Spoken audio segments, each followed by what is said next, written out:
Well, happy Friday, everyone. Welcome to another live lawn care Q&A. My name is Ron Henry, and I am here to help answer your lawn care questions. Now, if this is the first time you're gracing us with your presence, welcome. Super happy to have you here.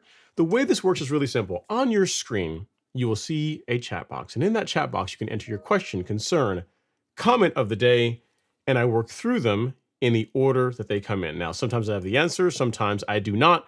But either way, we have an awesome time talking about lawn care and sometimes other life topics.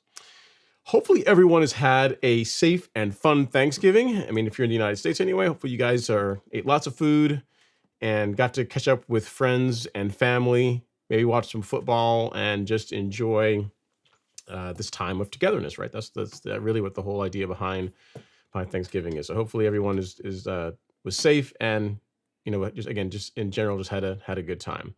It was a nice, quiet time for me. Quite a bit of town time. Hang out with some of the karate family. It was really nice. Went over, hung out with them, watched some football, and it was again overall good. All right, so let's see who we have in the live stream this evening. And before I get into that, guys, as always, we're coming to you guys live on YouTube, Facebook, Instagram, and the Twitter. So, or X, I guess it's now called. So those of you that are on Instagram, feel free to be part of the live stream as well. You're going to have to just enter your questions, and I'll just pop back and forth between YouTube and you. And make sure you guys feel part of the show as well. Even though you're on a different platform, we don't want you guys to feel like you're in an island, right? So do your part, participate, and let's get on with it. All right, so our first comment/question this evening comes from Mr. Dan Lynch. Dan, you're up. He says, I have listened to many discussions pertaining to long versus short Bermuda grass. I would like to get your thoughts on managing it as short as possible using rotary mowers, both push, and I guess you're probably going to say maybe ride on. I'm not sure what the rest of the question was. So here's what I would say, Dan. I like how Bermuda grass grows when it is kept shorter. The the thing about that, right, about Bermuda grass, with it being a creeping grass, the shorter you mow it and the more frequently you mow it, you're going to encourage it to spread laterally. It's going to create a denser, thicker canopy. And just from a visual standpoint, it looks better than, say, Bermuda that's allowed to grow like 3+ inches.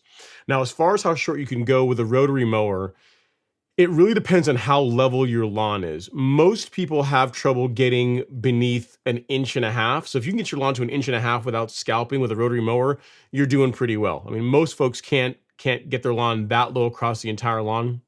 In most cases, they're closer to that 2-inch height of cut. But the thing to keep in mind, just like when it comes to cutting Bermuda with a real mower, is the shorter you go, the more frequently you have to mow it. So whereas if you can get by with mowing, say, once every 4 or 5 days, if you're at 1.5 inches in the late spring, early summertime, if you were to go lower than that, you'd have to mow more frequently. If you're mowing taller, conversely, your mowing frequency can be spread out a bit more. So most of the lawns in the neighborhood that I live in, where they don't real mow their lawns and they aren't like crazy lawn care nerds, get mowed once every week or two. I mean, at best, it's once a week. Most people are mowing it every 2 weeks. And the majority of the Bermuda lawns around here are kept around 3 inches. And it looks like 3-inch Bermuda, So the thing I would say for you, as far as maintaining it short or long, is be honest with how much time you have, because it is a time commitment, right? If you decide you're going to start cutting your grass, again, 1.5 inches is not super low, but once you start, the shorter you go, the more you have to be diligent about your mowing schedule. And even at 1.5 inches, if you want the lawn to look its best, you really need to set aside time to mow it twice a week. Whereas with 1.5 inch grass, you could probably get by with once every 4 or 5 days.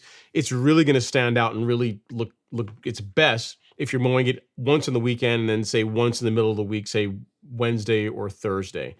The other thing to keep in mind is, as far as getting the most out of it when you're mowing it at that height, is keeping your equipment sharp. That applies whether you're using a rotary mower or a real mower, whether it's a push mower or a zero turn or ride-on unit. The most important thing outside of mowing your grass frequently is that it is mowed frequently with sharp equipment. So that's the big thing I would say. I mean, if you've got the time to do it, Bermuda looks a lot better when it's cut shorter, in my opinion, than mowed longer. So if you have any other questions, feel free to drop them in the chat, and I will do my best to answer. All right, guys and gals, I know it's going to probably be a quiet night tonight because it is Thanksgiving, and I know a lot of folks are probably still traveling, hanging out with friends and family, and they're not hanging out in the live stream. But for those of you that are showing up, I really appreciate it. If you've not hit the like button as yet, feel free to do that. It is a free way to support the channel.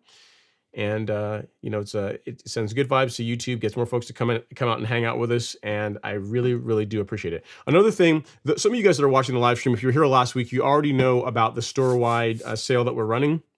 It's 5% across the entire golf course lawn store.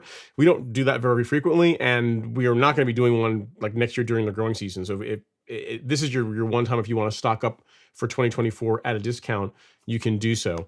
There are 2 codes you can use. One is a pinned comment. It is Dominate 2024, or because you guys are insiders, you can also use Insider 2024. So either one of those will work across the entire store. It's a great way to stock up. So there's some of you guys that have been really taking advantage of that, which is good, because again, this stuff doesn't really go bad.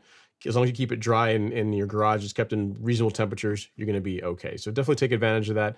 The sale ends Monday, so you've got today, tomorrow, and really Sunday to get that done. So don't say I didn't remind you. All right, so we have a question here on Instagram. Let us see who is here.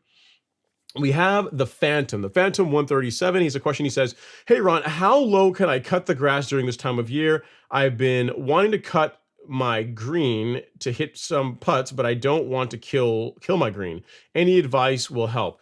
So if it's Bermuda grass, the Phantom, I'm not a fan of changing heights to cut this time of year, especially if you want it to stay green.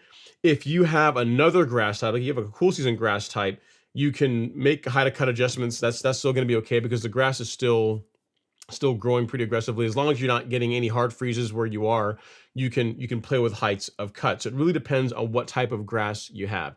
If it's Bermuda or zoysia, I would leave the grass where it is currently. I wouldn't make height of cut adjustments if your goal is for it to stay green. So let's say you have a Bermuda lawn and it's at like 3/4 of an inch and you want to take it down to 1/2 inch. If you do that, you are going to cut all the green off of it, and it's unlikely to come back before next year. So you're not going to hurt the grass. You're not going to kill anything. But from a visual standpoint, it's just not going to look that great. So just something to keep in mind. You didn't tell me what kind of grass you have, but if it's warm season grass, I'm not a fan of changing heights of cut this time of year if your goal is to keep your lawn green. So hope that helps. It's a great question. And where are you? You must be in Florida or some other part of the country, because most folks that I that have grass this time, have lawns this time of year, warm season turf, are complaining about it already going dormant. So wherever you are, good job on your grass still looking green. So good stuff. Again, as always, if you have any other questions, let me know. But again, it's really up to you, man. I really wouldn't make big heights of cut changes around this time of year. So. All right, so next up, we have Jackie Bear, going back to YouTube. He says, have an excellent stream, sir. Happy post-Turkey Day, everybody. Yeah, hopefully you guys didn't eat too much. And, if you did, get back in the gym, get back on your schedule, whatever that happens to be, and work that food off. Next up, we got Mr. Stan G in the house. He says, hello, Ron. He says, let's get the show started. It started, Stan. It started. It might be a short one tonight, but I figured, you guys asked, and I would jump on and at least for a little while and just chat. We can talk about lawn care stuff primarily, but if you guys have any other things you want to chat about, we can do that too. Next up, we have the Phantom. He's in North Carolina. Cool, very nice. And then Offroad NV saying, hey Ron, happy Friday. Denise and Lance F on YouTube and IG. Cool, thank you so much, Denise and Lance. I really do appreciate you. Thank you guys for taking some time out of your Thanksgiving weekend to hang out in the live stream. I do appreciate all the support. Next up, we got Larry. Larry says, another great Friday. Hope everyone is doing well. And Larry sent me some pictures. If you guys remember, he is the guy that did the fescue renovation. And the nice thing about Larry is, in addition to having a good lawn, he's also, he has a son, and he's also like putting out some good home training, because he sent me some pictures today, and I was very proud. So this time of year, he's got lots of trees shedding and dropping leaves all over the lawn. But then he also sent me a picture of, there's leaves from the nearby tree. Lawn's looking great. But then my man has his son out there doing the work. And, that's a good thing. Kids spend a lot of time indoors on their phones, playing video games, doing stuff. See someone young out there putting in work, laying down some stripes, making that lawn look good is a good thing. Warms my heart. That's a good home training that's going to serve him well in life, Larry. So good job. Good job. Lawn looks great. Keep doing what you're doing. Someone's got to have green grass, and it looks like you have it, right? There's definitely none of that going on around here in Georgia right now. So thank you for sending me the pictures. Again, I do appreciate all the love and support. Jason Harrison's up next saying, happy Thanksgiving all. Have a great weekend. Thanks so much for that, Jason. And then next, he says, good evening, man. Thanks for the reference you gave for Turf Brothers 757 here in Hampton, Georgia. Awesome, guys. Cool. Yeah, as far as top dressing, yeah, I mean, I just looked around and said, based on their website, they look good. I don't have any direct experience with them, but yeah, I mean, for the most part, whenever you talk to a service and you're looking at getting some top dressing work done, you can typically ask, based on the questions and how they answer the questions you're asking them, you can figure out if it's a service that's decent or not, right? So if you reach out to them and you say, hey, I'm looking to top dress my lawn, I want to make sure there's not a bunch of debris like bark and other garbage in it. If they they get really quiet, or they look at you like you have a third eye whenever you're talking to them about that, probably not the place for you. But if they say, oh yeah, we double screen all our material, we're really picky about that. We make sure that everything is good. Most of our customers have a great time on putting down top dressing and this kind of thing. If they give you some I guess some encouragement, or to give you some warm fuzzies that they're just not just selling whatever they can sell, but they actually are putting out a decent product, then yeah, give them a shot. It's not complicated, guys. I mean, it's compost and sand, and really the litmus test for it being good is there's not a bunch of trash in it, right? So no sticks, no rocks, no twigs. That all you're getting is sand and compost. And if they can do that, then yeah, you should have a good result with it. Papa Mo's Low is up next. He says, happy Friday, Ron and all. What's going on, Papa Mo's Low? Happy Thanksgiving. Hopefully all is going well with you. And then next up, we have Real Yard Solutions. He says, this time in the fall, does Celsius work on broadleaf weeds? Is it worth my time to spot treat them, or just let them be? Thanks. I mean, it depends on where you are and what the temperatures are, Real Yard Solutions. The thing with Celsius and really most herbicides, most post-emergent herbicides, is they work best when whatever weed you're targeting is actively growing. So if you were to spray Celsius, you probably don't have spurge this time of year, but let's say you were trying to spray spurge right now, right? You shouldn't have a whole lot in your lawn, but let's say you were. Spurge grows a lot more aggressively in the springtime and summer months. If you happen to live somewhere where you still have spurge in your lawn, it's likely going to be growing fairly slowly. So if you were to spray it with Celsius, it's going to work, but it's just going to be a lot slower than if you wait until a period of time when the weed you're targeting is growing faster. So really it depends. The best way to answer this question is it depends on what you're trying to target and how that weed is growing this time of year. The more aggressively it's growing, the better the herbicide is going to work. So I hope that helps. For most people, I mean, there are folks that have used Celsius this time of year and it works great. I've used it this time of year and it works great, especially if you can get a period where temperatures are in the 60s and 70s, which are around here in Georgia, even in the wintertime, is not uncommon. You'll get better results with it. But if you're trying to target a weed that is really more of a spring and summer weed, and you just have some remnants of it laying around that are still in your lawn now, you're likely not going to get great control out of it. Again, it will work, but it's just going to be a lot slower than if you wait till the time of year when the weed is, or the plant you're targeting is aggressively growing. So I hope that helps. It's almost like if someone sprayed, say you're trying to target like POA, like target POA annua.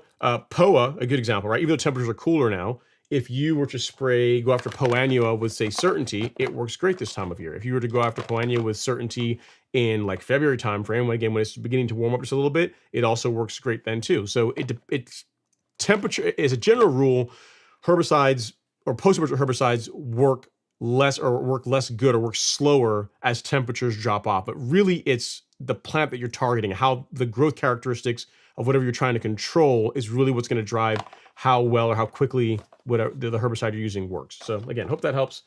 And if you have anything else, let me know. All right. So next up, we got Goodman. Let's see here. We have a question from Good Godman 23 saying, need an option for leveling in Austin, Texas. I don't know. There's a lot of folks. Here's the thing, guys. In Texas, in Austin, Dallas, San Antonio, there's a lot of folks that are really into their lawns. So I'm sure there's a Facebook group of Texas, Texas lawn care enthusiasts. If you can ask them where they're getting their material from, that's where I would start.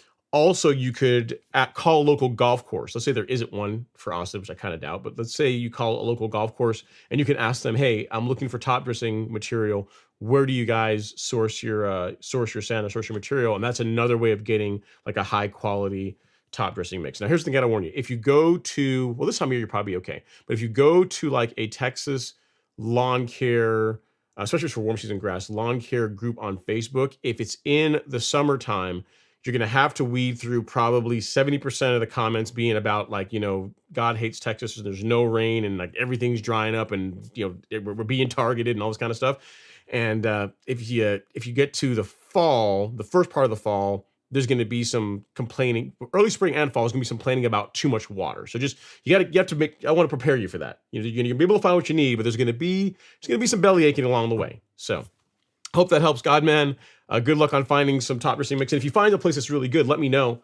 And I'll make a note of it. So if someone else asks me about a place to get top dressing material in Austin, I will have an answer for them. Appreciate you watching the show. Okay, next is Mac042. Let me see here. Next up is C-Pimp. Actually, it's Colin. He says, what's up, Ron? Hope your Thanksgiving was good and your Friday has been good as well. It's been quiet, man. It's been really nice. It feels kind of odd not doing a whole lot this week because I'm always usually ripping and running, doing something. But for the last couple of days, it's just been really quiet, which is kind of cool.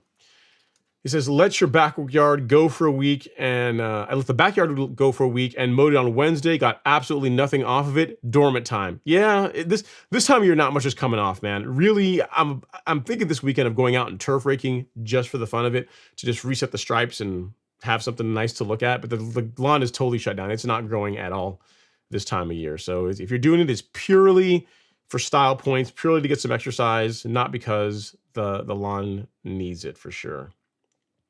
All right, next up, we got Mr. Sean Murphy.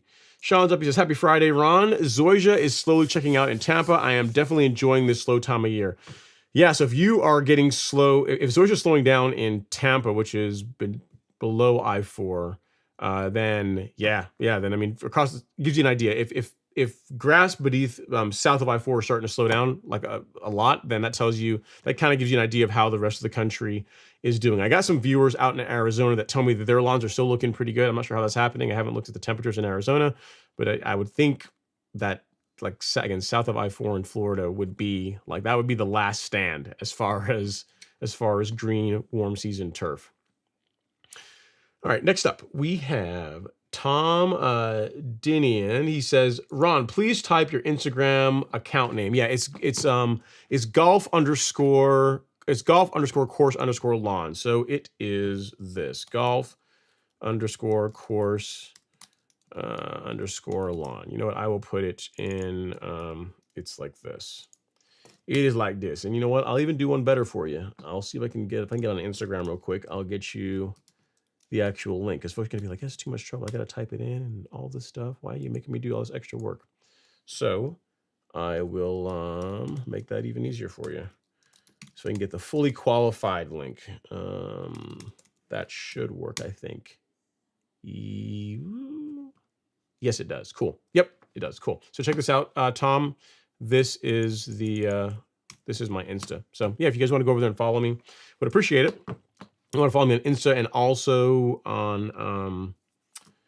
on Threads, like the new Instagram thing. Like every day, there's another thing if you guys are interested. So I take parts of the live stream when I get like interesting questions, and I post those on YouTube as a short every day, and then also on Threads. So if you're not a YouTube person, you know, the new service that was launched, Threads, I post content there as well. So it's normally snippets of the live stream. When someone has a quick question, I'll take that, cut it out, and post it on those platforms. So good reason to follow if you want to, you know, just get like the cliff notes of the questions that I thought were pretty interesting, and I'd appreciate all the support.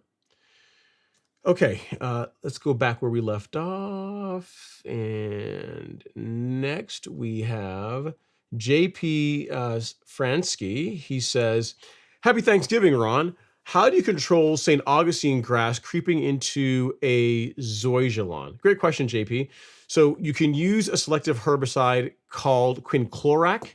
So zoysia tolerates quinclorac pretty well, kind of like Bermuda tolerates it well, but St. Augustine does not. So St. Augustine crabgrass, like quinclorac is one of the best selective herbicides for crabgrass, and it also will injure St. Augustine grass and centipede grass. So if you're trying to selectively remove St. Augustine from a zoysia lawn, quinclorac is what I would use. Quinclorac's what I would use, and I'll get you a link for that here. It's not a difficult product to make use of, but I'll get you a link for where you can pick that up. Make sure you read the label, because it does have pretty specific instructions of how to use, use surfactant with it, or to use a methylated seed oil. If all you're trying to do is control St. Augustine, I wouldn't go with an MSO. I wouldn't do a methylated seed oil. I would just use a surfactant like this, like the spreader sticker. Like this, along with quinclorac, will do a pretty good job controlling the St. Augustine. So this link right here will get you all taken care of, JP. I think you're still here at J. Yep, there we go. There you go. So that is for the quinclorac. And if you're looking for the surfactant, hey, you could even save 5% off of a bottle of it if you so desire. You can pick that up right here, because we carry that on the golf course lawn store right here. Cool. So you're all set. But yeah, that's what I would do.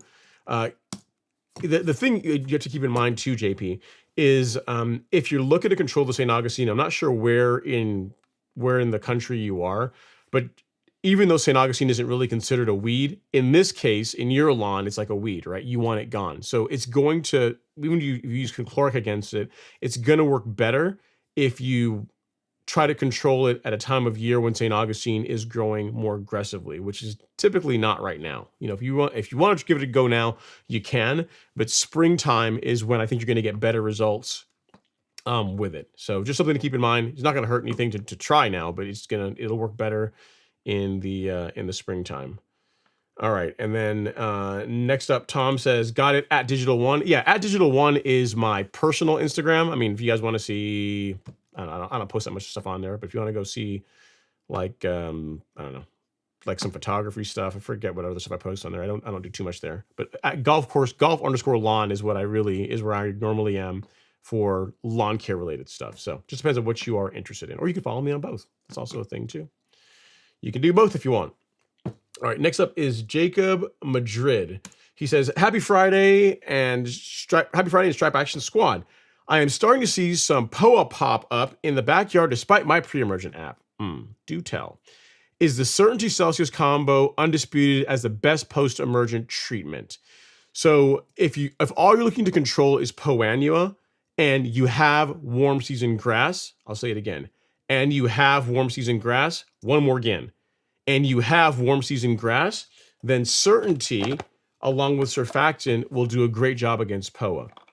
There's no need to add Celsius with it. It's really the Certainty that does the job for controlling Poanua in warm season turf.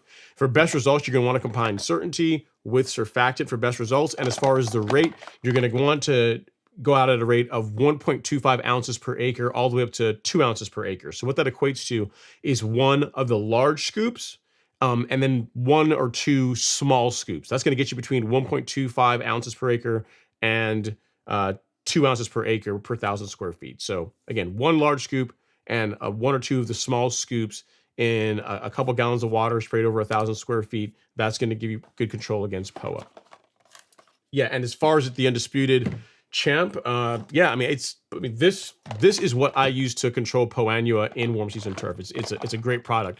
The big thing is, again, you just have to make sure that you go out at the rate that is required for POA. There's actually a section in the on the label, Jacob, that speaks specifically about Poanua. So if you're trying to control, like say nutsedge or some of the other weeds that Certainty is labeled to control, you can get by with the 0.75 ounces per acre rate, which equates to 3 of the small scoops per 1,000 square feet. But for POA, you got to up that. So the minimum, and actually I'll show you here. Why not? I got a spoon. I can show you really quick. Let me make a note of your question before I forget, because that's a good one. All right. So when it comes to POA, the Certainty comes with a scoop, a spoon, a measuring spoon that looks like this, right? You got a small end and a big end. So for POA, you're going to want to use 1 of the big, and then 1 or 2, along with 1 or 2 of the small, over 1,000 square feet for controlling Poanua. So if you're spot spraying, I'd say mix up, a couple gallons of water, put some Surfactant in there, some spreader sticker. And then again, at least at a minimum, the low rate is just 1 of these, just one large scoop. That works okay, but I find that adding 1 or 2 of the small along with 1 large produces a better result and doesn't cause injury to your grass. But again, I said it before, but I'll say it one more time.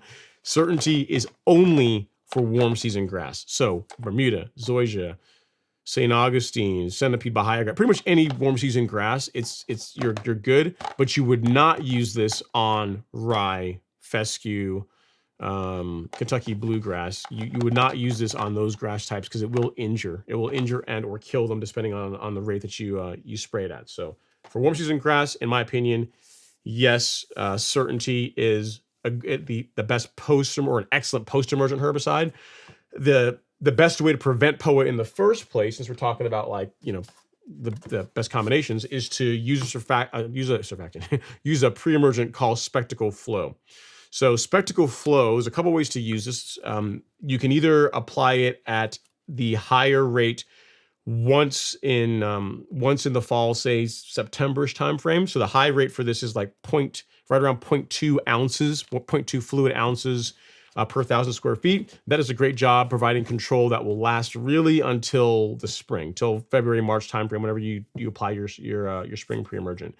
If you decide you want to break it up, because some folks like to do that, you could use Spectacle Flow at 0.10 ounces in, say, September-ish timeframe, and then do it again at this time of year. Like, for example, this weekend, I'll likely do that because we're going into December, where I will spray this again at 0.10 ounces along with some certainty in the tank. So I'm going to spray both Spectacle Flow and Certainty. What this will do is this is going to prevent any breakthrough with Poa annua. And if say I have some, I don't see any in my lawn, but say there's some that I that's kind of hiding beneath the weeds. You're just kind of just looking to see if it's going to be able to come up and get by.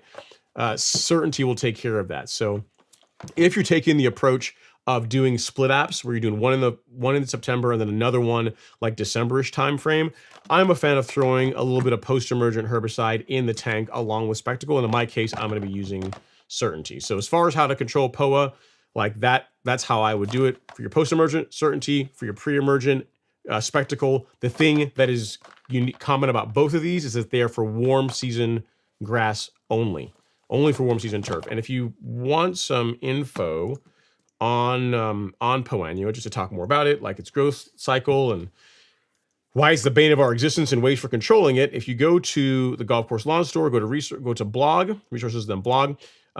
Here in last week, we released a blog post on this topic, because I know it's going to be a thing now and then also going into the springtime, on how to get rid of Poa annua, annual bluegrass in your lawn. Talks about how to identify POA, why it's a pain, why we dislike it, how it's going to look in your lawn. Talks about Certainty.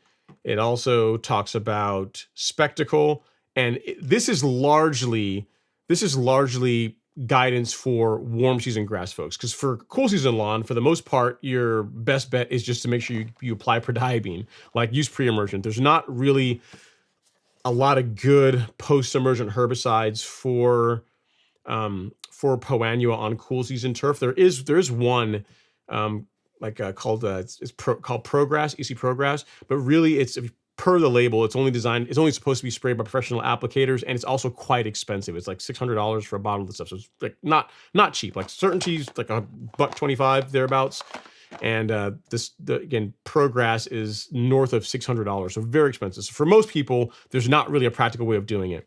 But if you want some guidance on that, just to learn more about POA and rates and some strategies for controlling it and preventing it in your lawn, feel free to check out this blog post from a couple weeks ago. I will drop the link here in the chat for you as well, Jacob.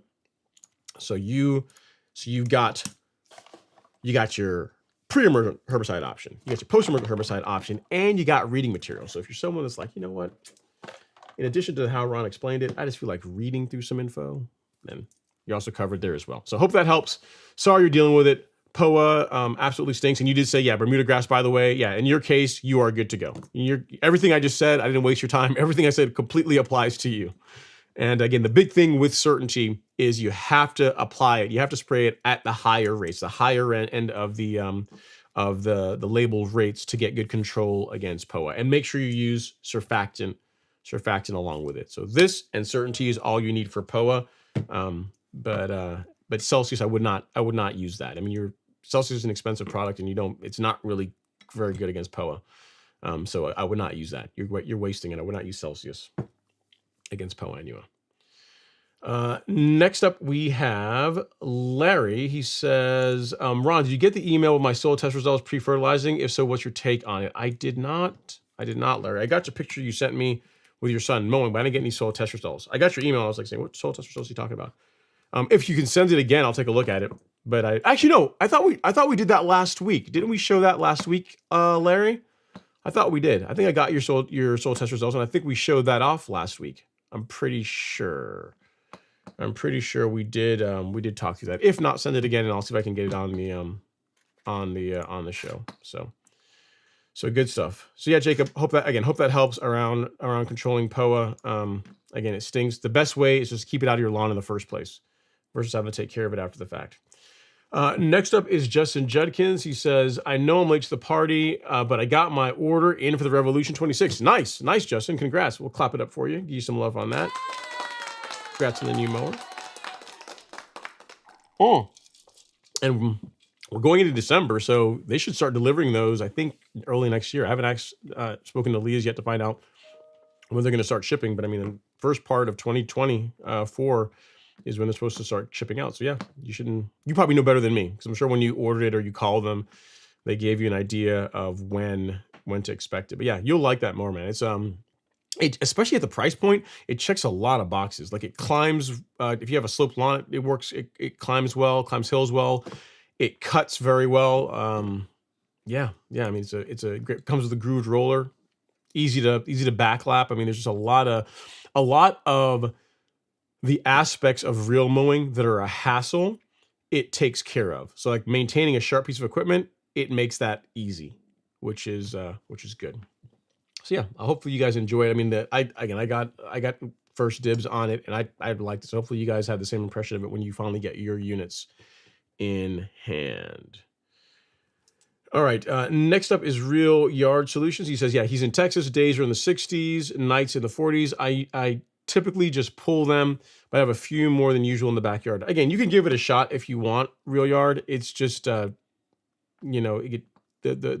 cooler it is, the slower it's going to work. So as far as herbicides go. All right. Next up is, you know what? Let's just do that. All right, good. All right, so next up is see, Valente. He says, let's see here. He says, hello, all good. I'm Carlos Barlo Ribeiro from Brazil. And congratulations on your content. I always watch it. Thank you so much. You're very welcome, Valente. I appreciate the support from Brazil. Always fun. And you're very welcome, Tom. Yeah, it's interesting. There's, even though the live stream is largely for a lot of the products that we offer anyway, we ship them only in the United States for the most part, right? It's interesting how much of an international following is beginning to get. Like the folks in Australia watch it. There's actually quite a few people in South America that reach out and that get some value out of it. So that's cool. It's really cool that it's getting more of a global presence for people that are just into their lawns, right? So really, really cool stuff. All right, Jacob is up next. Jacob Madrid, he says, yeah, lows 70s, 50s for temps here in Phoenix, Arizona. Bermuda is slightly green, but not growing too much, even with the recent 2 rain events. Yeah, I mean, 70s and 50s. I mean, that's trending cooler.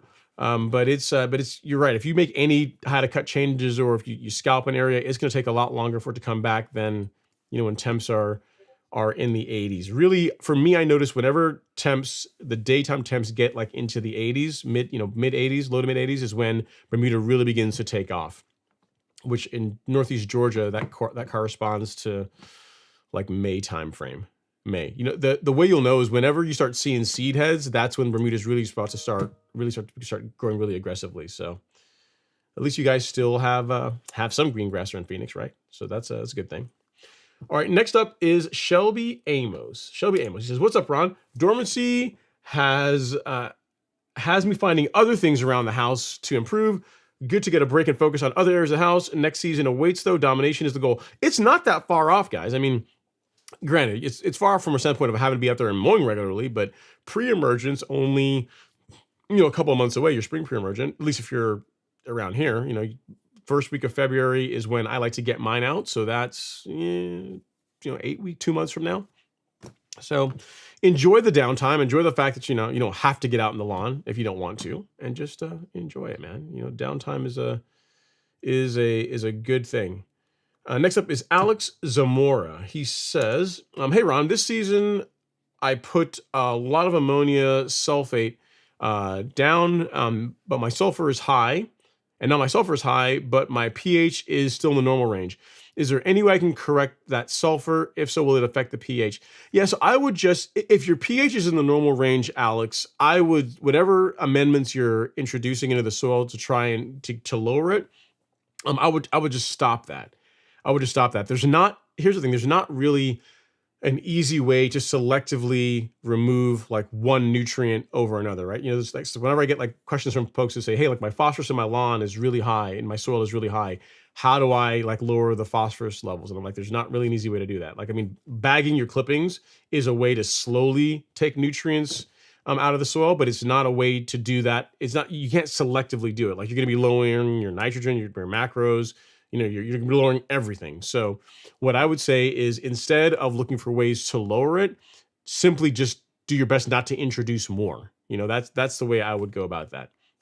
Instead of trying to lower it, just don't don't whatever products you're using that got you where you are, just either back off on how much you're using them, or just be more mindful of the ingredients that in products that you don't want in the soil. So yeah, so hope that helps. There's not a selective way of doing it, unfortunately. So just your best bet is to just not to add more. Not to add more is what I would say. All right, next up we have No Name in the house. He says, happy Friday, Ron and fellow lawn enthusiasts. Happy to hear the lawn talk on this Black Friday. Let's get those likes up. Yeah, guys, so we it's a slow night tonight. We only got 60 people in the live stream tonight. And if you guys have not yet hit the like button, feel free to do that. Be part of the show. Be part of the show. Help things out. Help me out here. It's a good way to help support the channel. And next up is Shelby Amos. He says, I can't be the only one to tell you, but we want to see some shooting content, gun reviews, the industry, the enthusiast market, etc. Man, it's running this YouTube channel is a ton of work.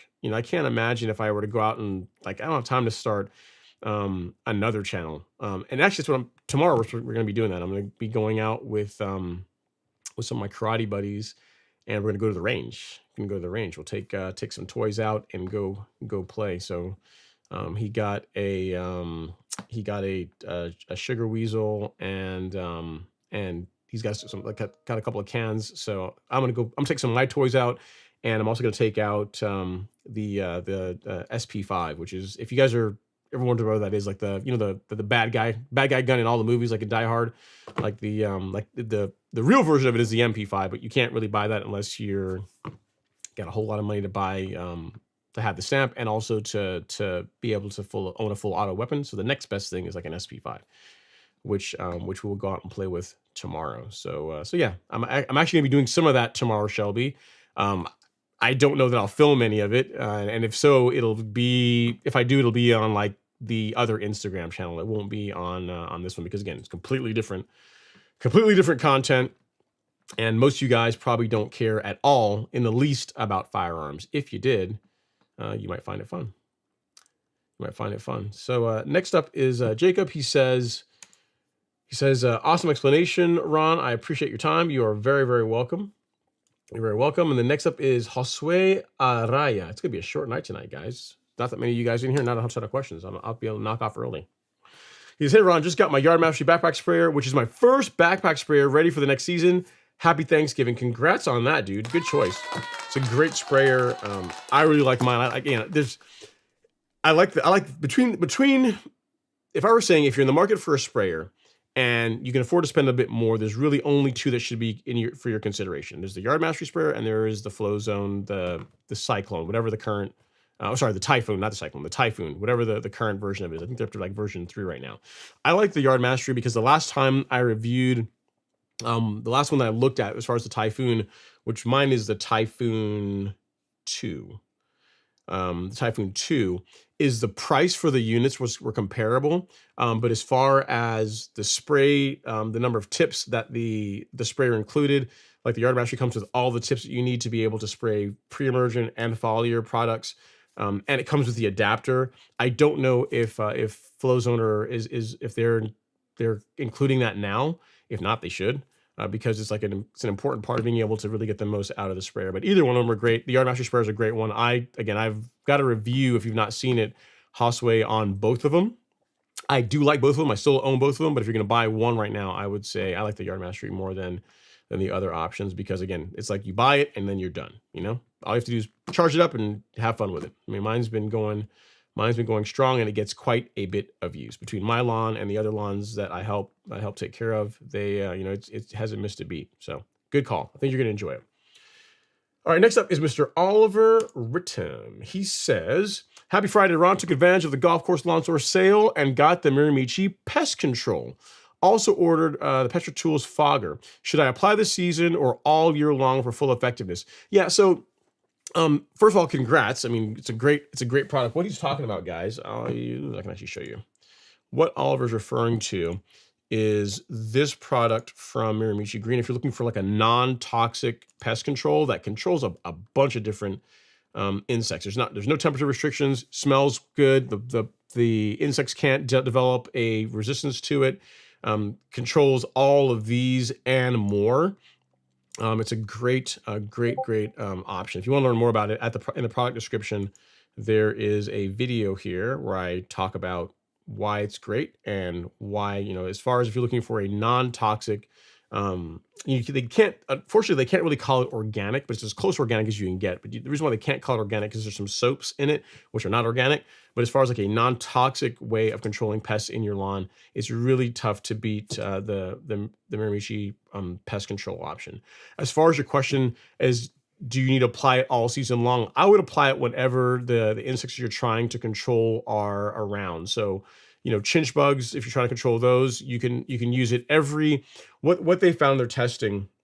I got to see some of the, I think I did it on a live stream earlier this year, but through some of the independent studies that they had done for it, is every 3 weeks is what's going to produce like very good, great, like the best control as far as not having the insects having a chance to for them to be to reemerge. You know what I mean? So if you're trying to control mosquitoes or gnats or any of the pests that it's labeled to control, like every 3 weeks is the sweet spot, Oliver. If you don't have any insects in your lawn right now that you're worried about, then I would just save it. I would wait till next year. But the nice thing about it as well is that you can put that in the tank along with everything else that you're spraying. So let's say you're doing the spoon feeding program, which would have you spraying your lawn every couple of weeks, every 2 weeks. Out of one of those, now granted, you're going to be doing it only once a month by doing this, but you could pick every other spray, every other application to put some of that in the tank. It mixes nicely with all the other products. I don't really talk about that as much as far as adding it along with Primo and fertilizer, because there's such different products and not everyone has it, but you absolutely can. It's something that I've done, and there's no issues. There's no weird interactions. Like they all mix together and spray nicely. So if you're looking to save time when the growing season starts, you can absolutely mix the pest control, along with your liquid fertilizer stack. So there's no issues with that at all. And given that you're gonna be out there anyway, it's a good way to save time. So good stuff. And yeah, getting the fogger. The fogger is a good idea. You can spray it with a backpack sprayer, but you really get the most as far as coverage when you use a fogger. So with a backpack sprayer, it's something, I think the labeled rates are something like, I forget how many ounces it is, but it's like per 1,500 square feet. I'll put it this way. The amount of product that will cover 1,500 square feet out of a backpack sprayer will cover like 7,000 square feet when you use it out of a fogger. So you get a lot more coverage when you use a fogger, but it's another thing you have to go do. So if you don't care, you don't mind, hey, I'm just going to go out and every 3 weeks and just, spray the lawn, spray the gutters, spray downspouts. You can use it anywhere. You can use it on, patio, lawn furniture, any of that stuff. The fogger is the way to go. You know what I mean? So in the video that's, I just showed you guys, it's in the description. That's what I use to apply the product. And I believe now they offer one that is completely battery operated. The one that I have has an extension cord. If you can find one that's completely either gas powered or completely battery operated, that's even better, because then you can, it's just a lot more convenient to use. So it depends on you, Oliver. The sprayer, the way you're going to be doing it with a fogger is the best way to get the most coverage. And it's what I also like if you're going to be spraying areas other than the lawn. So if you're going to be spraying the patio, or again, downspouts, or like underneath windows or shrubs or things like that, because you can do all that with this product, then the fogger is, you just get so much more coverage out of it versus like using a sprayer. So hope that helps. It's a great product. I like it. A little bit goes a long way, and it also smells good. Doesn't smell bad at all. It's when you're using it. So good stuff. All right, next up is Adam. Adam Carter is in the house. He says, Ron, since I put down Xeon Zoysia back in September, I would have thought it would be rooted in by now. I am still watering it. Well, yes and no, Adam. I mean, first of all, remember, one, Zoysia is a slow growing grass type. I mean, that's one of the things that people like about it. You don't have to mow it. They say you don't have to mow it quite as often. It's a slow growing grass type, and you're also planting it at the time of the year when it's going to start going even slower. So if you had, did the Zoysia renovation, the installation, say in April, April this year, then yes, I'd say by now it's going to be rooted in and doing great, right? But by doing the renovation in September, it's just going to be a lot slower. So I don't. I mean, the way you can tell is if you can go find an area and just kind of give it like a gentle pull, gentle tug. You can see if it's tacked down. But frankly, I just really even worried about it. I mean, whether it roots in now or it roots in the spring, it doesn't really matter, right? Because you're not really out in the lawn right now. You're not using it. But it is going to be slower given the time of year when you put the sod down. So you need to have like reasonable expectations. One, it's zoysia, grows slower, and then two, you plant it at a time of year when it's cooler. And this fall has been cooler than usual, so that's not helping as far as getting it to tack down and grow in or root in even faster, right? But just be patient; it'll be fine. Let time run its course. It will be okay, I promise. All right, we got our first super chat of the evening. Thank you so much, Lance. I really do appreciate that. Super chat received.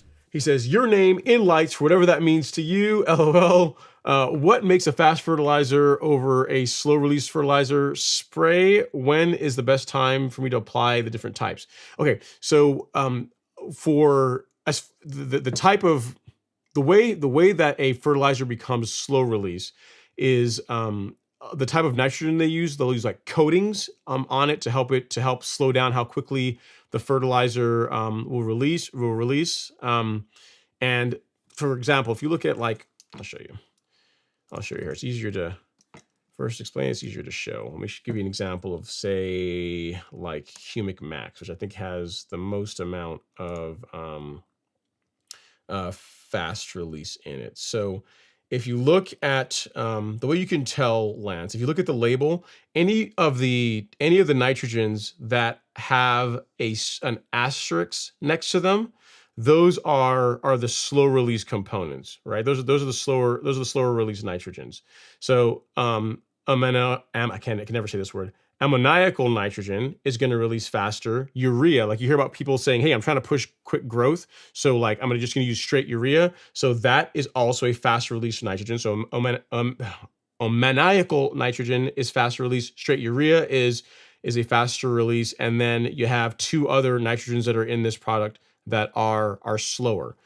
So the type of nitrogen can dictate how slow it releases, and also coatings will also dictate how slow it releases. So with Humic Max or with Lebanon's fertilizers, they don't rely on coatings. They use like in the branding, you see they'll call this Mesa, and what that is their methylene urea. And what that is, if you look here, if you look at this bottle of Humic Max, you see the little blue dots in there. That is the methylated urea. That's their slow release nitrogen. Which the nice thing about this is that if you take like a like some more inexpensive fertilizers, ones like you can find at like big box stores, or even some of the ones you'll find at like garden stores, right? Other places. Ones that rely on coatings, they can work. But the negative to that is if you step on it, if you step on a prill and break it, it's no longer slow release. It's going to release faster. If you're out mowing and the mower blade hits it, or if you're real mowing and it cuts it, you break that coating, it's no longer, or at least that part of it is no longer slow release. The nice thing about the Lebanon turf fertilizers is that their slow release nitrogen, it's what's called a homogeneous prill, meaning you're not relying on coatings to slow down or to regulate how quickly the nitrogen releases, which is why I'm a big fan of it. It doesn't really matter. You could take like piece of Mesa and break it in two, it's still going to release at the same rate. So that's also part of why the fertilizers are a bit more expensive. But when you talk about straight ureas, those release faster. And the way you can always tell, or you can tell on a bag of fertilizers, whenever you look at the label, they'll typically have an asterisk. If you can see that, you can make it out. There'll typically be an asterisk on the slow release ones. And if you see here, you see it has the asterisk there, the one there. And then if you look further down here, it says 3.9% of the available nitrogen is slowly available for methylene ureas, right? So if you look, that's a way to know, one, if I'm buying like a 1608 or whatever fertilizer formulation you happen to use, and you want to figure out, hey, what percentage of this is slow release nitrogen, you can do it that way. Another thing is that all of the Lebanon fertilizers, they'll tell you like there's this percentage of it is slow release. Like for Humic Max, I want to say it's like 35% slow release, slow release urea. And actually, we can do the math on that really quick. It's three. Yeah, it's about that's about right. 3.8. Yeah, that's about right. So we take 16. Actually, we take 3.8 and divide by 16. 24%. I believe it's around 35% slow release is what it is. But yeah, the long short of it is look at the label. Most every fertilizer bag I've ever looked at, there's a designation that tells you which of the nitrogens that are in the bag are slow release. So in most cases, you don't have to figure it out, right?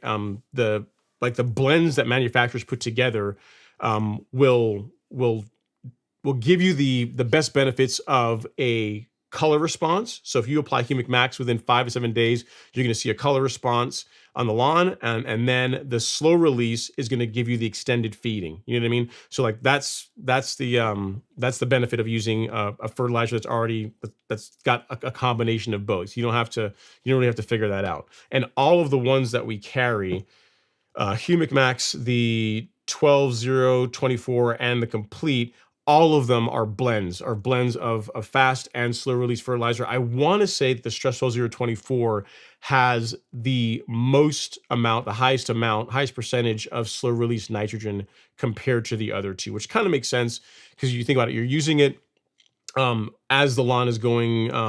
It's designed to be used when the lawn is waking up, when it's going dormant, and also in the summertime. So if you're looking for a fertilizer you can use on a cool season lawn when you're not really trying to push a lot of growth, when the lawn is stressed but you still want to feed it, that's where having a higher percentage of slow release nitrogen is beneficial. But all three of these are blended. They're not like, none of them are completely slow release, none of them are all fast release. They're a blend in different ratios of slow and fast release nitrogens. So hope that helps, Lance. Thank you so much for the super chat, and because of that, sir, we will get your name in lights. Actually, it's a lowercase f. I'll make sure I get it right. Your name in lights for whatever that means to you. Hopefully my explanation made sense to you as far as slow versus quick release fertilizers. And a good example, if you look at and the thing is with most liquids, with like all the liquid fertilizers that we carry on the golf course and lawn store outside of the 14-10-4, outside of greens plus, are faster release nitrogens, which is why I like to use them for spoon feeding. So I'll show you that really quick. I'll walk over here and I'm just making a note here real quick. I'll show you which ones I'm talking about. And what you'll also find too is that some of the slower release liquid fertilizers, they'll want you to water them in, whereas the faster releasing liquid fertilizers, you can they're foliar sprays. So for example, if we go back here to the fertilizer section, like all of these, I mean, there's like the Release 901C, NutriKelp, Turfplex, Nutrizolve, Bloomplex, all of those are faster releasing fertilizers, faster release nitrogens. Greens Plus is a slower release nitrogen fertilizer. And it's the only one out of all the ones I just listed here that specifies that you should water it in after application. All the rest of these are just foliar sprays. The Carbon Kit, Turfplex, Nutrizolve, Bloomplex, you spray and forget, and you're good to go. But Greens Plus, you do want to water in. So again, hope that helps, sir. Kind of a long-winded answer on slow release versus fast release fertilizer, but it's a slow night, so I can be a bit more long-winded. And again, if you have any other questions, let me know. Thank you so much for the super chat. Really do appreciate it. All right, now to find out where I left off, which is Adam following up on his zoysia project, where he says, the part of the yard that gets the most sun is still green. The part that is closest to the house is brown. The yard looks crazy. Yeah, I mean, that's completely to be expected, Adam. You got to remember, even though zoysia is more shade tolerant than Bermuda, it still benefits from plenty of direct sunlight. So what you're seeing, what you're going to find is this, right? Is the areas that are still green likely next year are going to come out of dormancy sooner, in the springtime and summertime, they're going to look better. They're going to recover from injury faster than the areas that are getting less sunlight. So even though zoysia, again, people think like zoysia is like this miracle grass that, whereas Bermuda won't grow there, you can throw zoysia at it and it'll grow in anything. Zoysia still requires sunlight. Still requires direct sunlight to do well. And you can't really change how the sun passes over your house. And again, I really wouldn't worry about it. Like I've seen pictures of your lawn, and just given enough time for it to root in, and it's gonna be okay. Like what you're seeing is completely normal. Case in point, like my back lawn, the grass that's closest to the house, and more importantly, the grass that's closest to the back patio where I do most of my filming, that grass always goes dormant last and comes out of dormancy sooner because it gets more heat. There's more temperature that's likely radiating from the house, and also that big slab of concrete that's out there. It just gets more heat than the other parts of the lawn. And every year that's the way it works. It doesn't all. In other words, unless your lawn's in the middle, unless you're growing grass in the middle of an open field, it's highly unlikely that the entire lawn is going to come out of dormancy at the same time and go into dormancy at exactly the same time. It just doesn't work that way. For example, my front lawn it's probably 50% green. Like the back lawn is completely checked out. The front lawn is still 50% green. Main reason being is that this time of year, that like how the sun passes over the house this time of year, the front lawn gets more time, more sunlight. Like it just gets like the sun is on that area of the lawn longer than the back lawn is. So what you're seeing is completely normal. Don't worry about it. Don't do anything crazy. Your grass is just fine. Because I know how you can get. I know how you can kind of get in your head and say, oh, maybe the zoysia is bad. I got to change it. Don't do that. It's going to be just fine. All right. Justin says, I will be getting my Revolution 26 in February. Is there any unwritten rule about the first mow of a new mower being a scalp? Ugh. I hate to beat it up like that right out of the box. I mean, there's not an unwritten rule, but I mean, I would not use a brand new mower to scalp a lawn. That's just, it's going to come out of the box with a razor sharp edge. Like why, have it eating dirt on its first mow? I would not do that. If it were me, I would rent a mower. If you don't have a rotary mower that you can use, we can rent a mower and use that to scalp the lawn. I would not I would not take a brand new mower and go scalp a lawn with it. I wouldn't do that. Is it going to hurt anything long term? No. But what will happen is if you go out and you scalp the lawn, then you're going to have to go and figure out a way to sharpen your mower you just got. You know what I mean? So most people don't want to do that. So for that reason, I would try and push you away from scalping with the Revolution 26. It's your call, but I would not. I wouldn't do that. It's like this. Think about it this way, Justin. Like if you went out and you got your mower sharpened, you spent the money, you sent it out, you got it sharpened.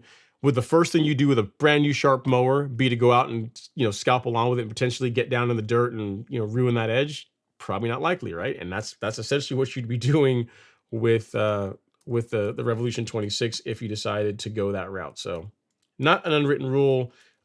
It's definitely among real mowing folks, it would be considered a party foul, I would say. We're not going to hate you for it, but we're going to be like, there are other ways of going about it. I personally would not do that. I wouldn't do that. Just like I wouldn't go scalp along with a freshly sharpened mower. I would not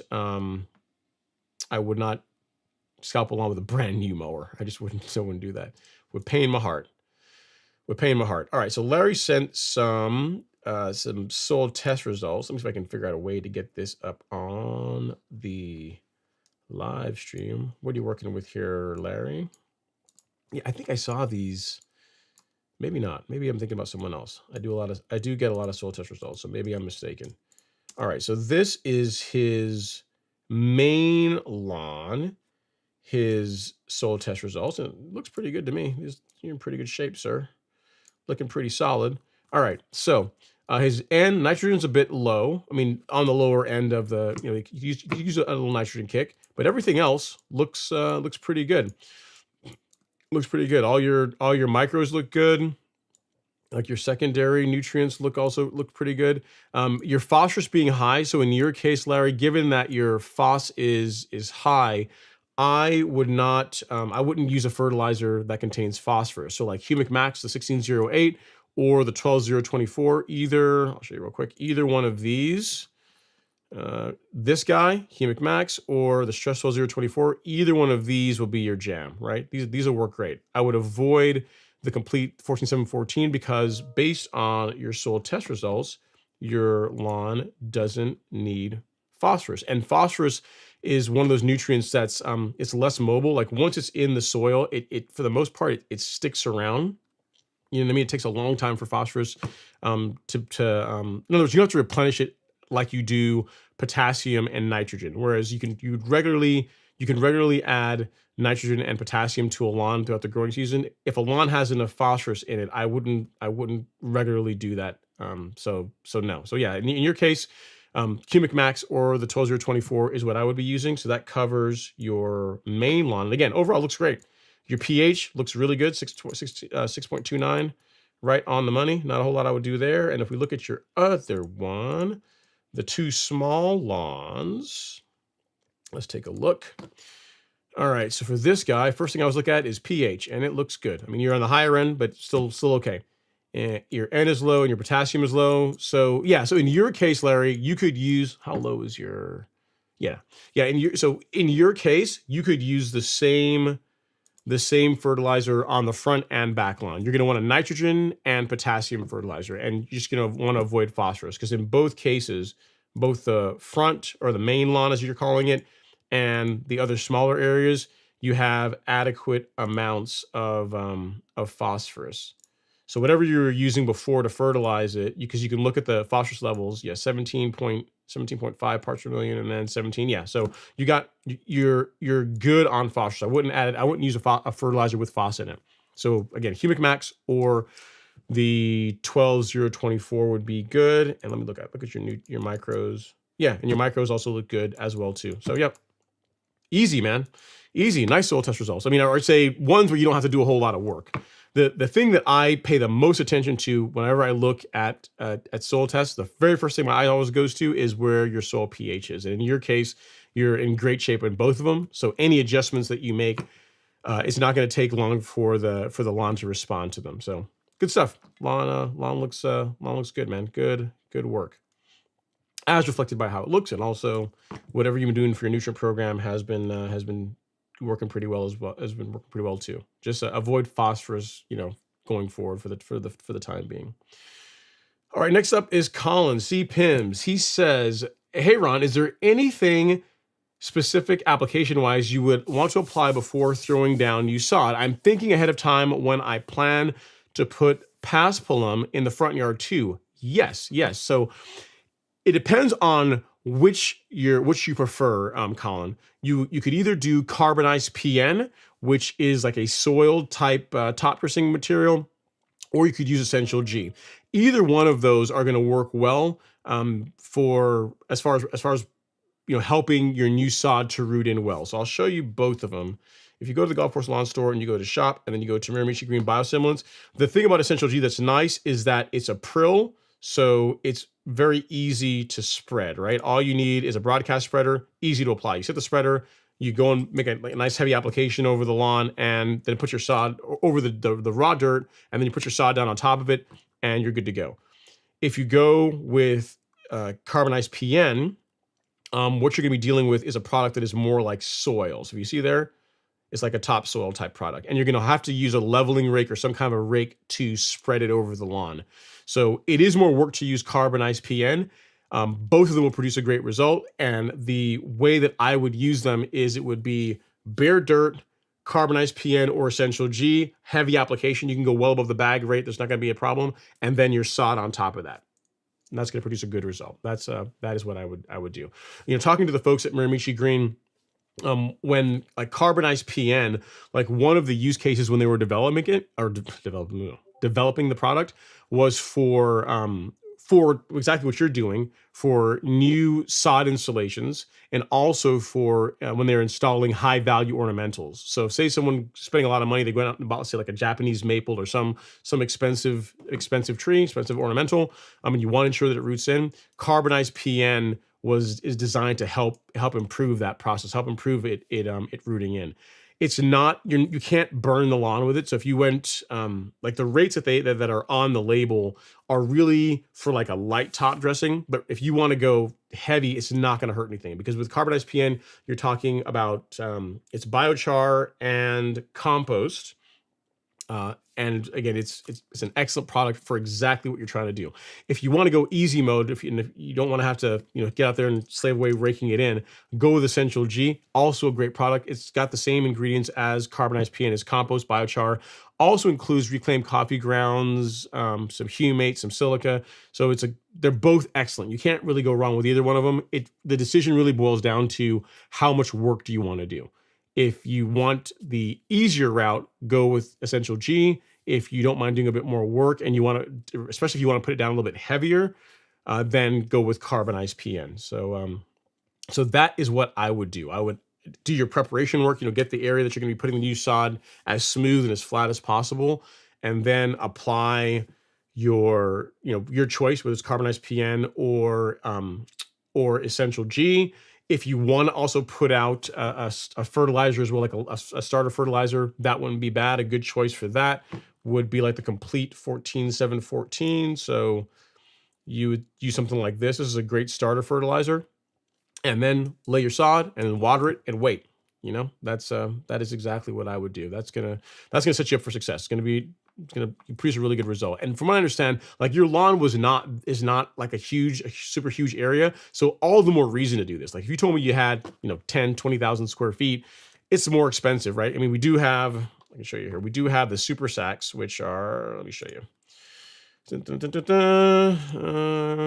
Yeah, so we do have the super sacks that are like the equivalent. It's like 2,000 pounds of carbonized PN or 2,000 pounds of Essential G, which is equivalent of like 50 bags of it. So if you wanted to do like a top dressing type project, or you had a larger lawn, you could use either one of these.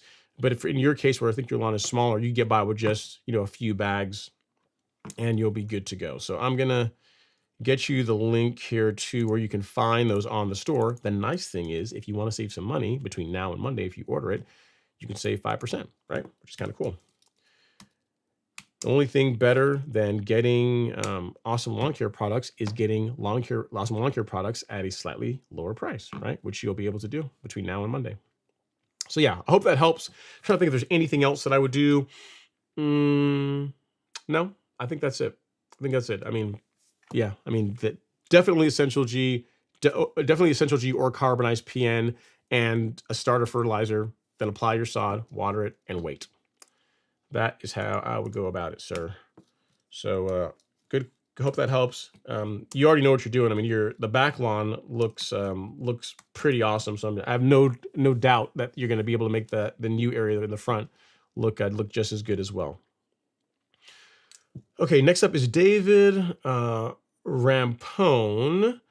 He says, I've been waiting for a live. All right, well, here we are. He says, if I use Fusilade 2 for weed control in landscape beds, can I add Certainty to help with broadleaf weeds? Will Certainty be safe to spray over the top like Fusilade 2? No. So Fusilade 2 is really is like a specialty type product, David. So yeah, while it can be used on turf grass, like it's also a great product for ornamentals. Certainty on ornamentals, I would limit the spray if you're going to be mixing Certainty to only the weeds you're trying to target. And really, Certainty isn't the best product for broadleaf control. If you're looking to control broadleaf weeds, you could use like a 3-way, or you could use something like Celsius. So this is what I would use for if broadleaf control is the primary thing you're concerned about, but I would not spray this on ornamentals. Like this is designed for turf grass, so I would not spray it over ornamentals. So if you're looking for something that will that you can spray over, spray over your ornamentals, then Fusilade 2 is a good option, and you could then spot spray just the weeds with Celsius, because without knowing what kind of plants you have, what kind of ornamentals you have, and again, I don't think there's even any guidance on the labels for using this on ornamentals. So I really wouldn't want you to do that. You'd really be rolling the dice, and more than likely you're going to likely injure the plant. So Fusilade, yes. Certainty, Celsius or Certainty, I would not spray over ornamentals. And if you're your goal is to control broadleaf weeds, I would not use Certainty. I would use this. Celsius is this is the Mac Daddy. This is the bee's knees for broadleaf control, in my opinion. Great product. Great product. Especially if like the weeds you're trying to control, like if there's like you talk about ornamentals, but if you have any kind of turf grass, if you got like grass among the ornamentals and it's warm season grass, then Celsius is would be the way to go. So, and if you're spraying it in beds where there is no grass, as long as you keep this off the ornamentals and you only spray the weeds you're targeting, it's also going to produce a good result too. So long short of it is, no, I would not mix it with Fusilade and blanket spray everything to include your ornamentals. Only use Fusilade for that. And if you want something you can use for controlling broadleaf weeds, I would use Celsius with surfactant, and I would limit the spray to the weeds you're targeting. I would do my best to not get it on the ornamentals, because you're likely to cause some potential injury. So I hope that helps, sir. That's a good question. I have to look and see what options there are for like broadleaf control for ornamentals, because I know like Fusilade is a great. I mean, we talk about it primarily on this channel for turf grass, for like really for selectively removing Bermuda in zoysia and fescue.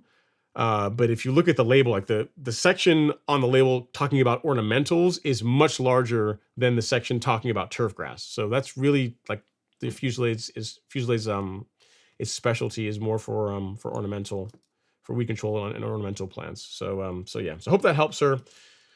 Gives you some ideas. And if you have any other questions, let me know. Hopefully your first time on the live stream, I did not disappoint.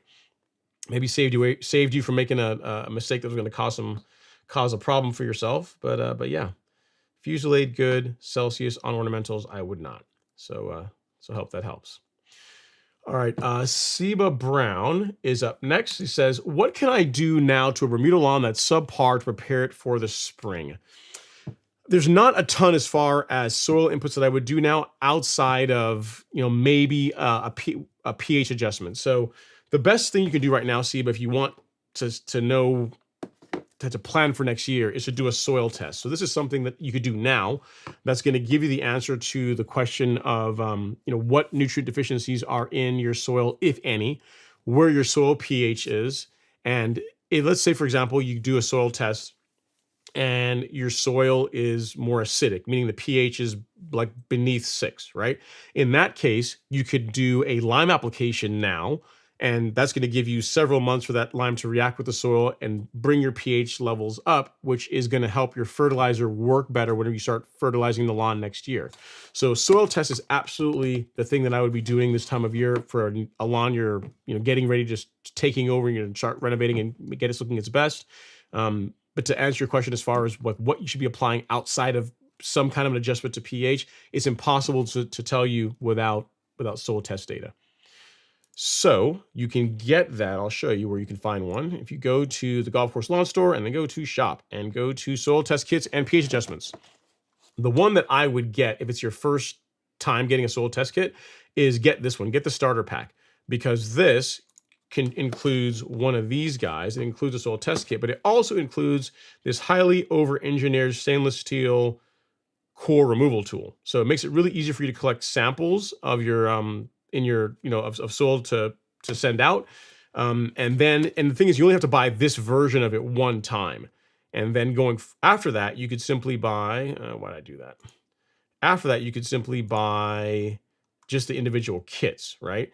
If you want to be set up for next year, what you could do is you could also buy the Pro Pack, which includes 2 soil test kits. So you got one of the probe tools, and it also gets you 2 kits. So you've got one for the spring, one for the fall. So you'd be good for like the next growing season. And then based on what data comes back, that will let you know what you should or should not be doing as far as inputs into your soil. Like, Larry just sent soil test results. Like if he asked me, "Hey, Ron," or if you asked me, "Hey, Ron, what fertilizer should I be using on my lawn, or what should I be putting into my soil?" Like, having this is really useful, because I can tell you, hey, in your case, yeah, look, your pH is in great shape. And you should probably use a fertilizer that does not contain phosphorus and contains some potassium and contains some nitrogen. And if you do that, you're going to bring those levels up and you'll be happy. Your lawn will be happy. Your soil will be happy. So, but outside of having the results from a soil test, I'd just be guessing, which given how expensive lawn care products are, you wouldn't want to do that. You know what I mean? You could be wasting money, and you're just not going to get as good a result versus like having the data. The way I always explain it is this, SIBA. Like because sometimes people say, oh, why do you say to get a soil test result? I can always, there's people that will sometimes write to me and say, I've always gone down to the big box stores and I just buy I go and buy a fertilizer and I put it on the lawn. And my lawn looks great. And I'll say, yeah, maybe it looks all right. Maybe you're guessing right, but it would look better. It would be even better if you actually had a nutrient program that matches what the soil needs.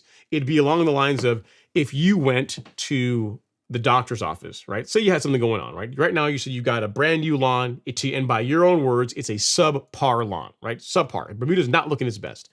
If you were not feeling well and you went to the doctor and you enter the doctor's office, they give you the paperwork to fill out, you fill out your insurance information, you sit down, and you're waiting to be seen by the doctor, and then a little bit of time comes by, and then the nurse walks out with a prescription and says, hey, Siba, take this, go to your nearby Walgreens or CVS pharmacy or wherever you get your prescriptions filled, and take this prescription and, reach out to us in a couple of weeks if you have any problems. Like if they did that, you would look at them like they were crazy. You'd be like, listen, you haven't checked my blood pressure. You haven't drawn any blood. You haven't done any studies. You haven't even asked me like what my symptoms are, but yet you're prescribing a solution to me. Like that would be absolute craziness, right? But yet most people do that with their lawns every year. And then they wonder why the lawns don't look good. It's the same thing. Like a soil test results is the equivalent of like a blood draw. It's like a study. It's a study for your soil. And it literally is the answers to the test of what kind of fertilizer you should be using on your lawn, what soil amendments, what other amendments you should be using and adding to your soil. And if you do that, it's practically impossible if you mow your grass to not have a great looking lawn. I believe in this so much that if you look at, when people ask me, hey, if you had to break down how do you get a great lawn, like distill getting a great lawn in as easy as possible, most basic steps as possible. So what I did is I created this infographic that explains exactly that. So if you go to the Golf Course Lawn Store and just hit shop, just click on shop. And if you scroll down, you will find this, which is like, here's how you get an amazing lawn. Like outside of like all the YouTube content and all the blog posts, like in a nutshell, here's how you do it. Thing one is get rid of weeds, because weeds are no fun. Weeds are not your grass, and we don't like weeds in our lawn. So we got to do that. And the way you do that is using a selective herbicide that is correct for your particular grass type. Also using pre-emergent in the spring and fall. Like overall, that's your strategy for controlling weeds. Like that part is actually pretty easy. The second step, and the one that most people don't do, is to get a soil test done.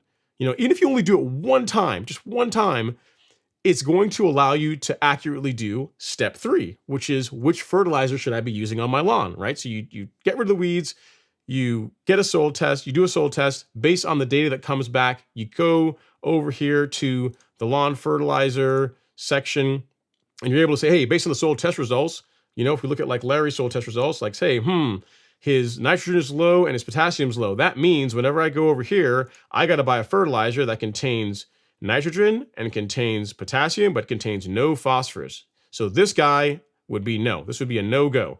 So this would be good. This would be good. This would be want to avoid, right?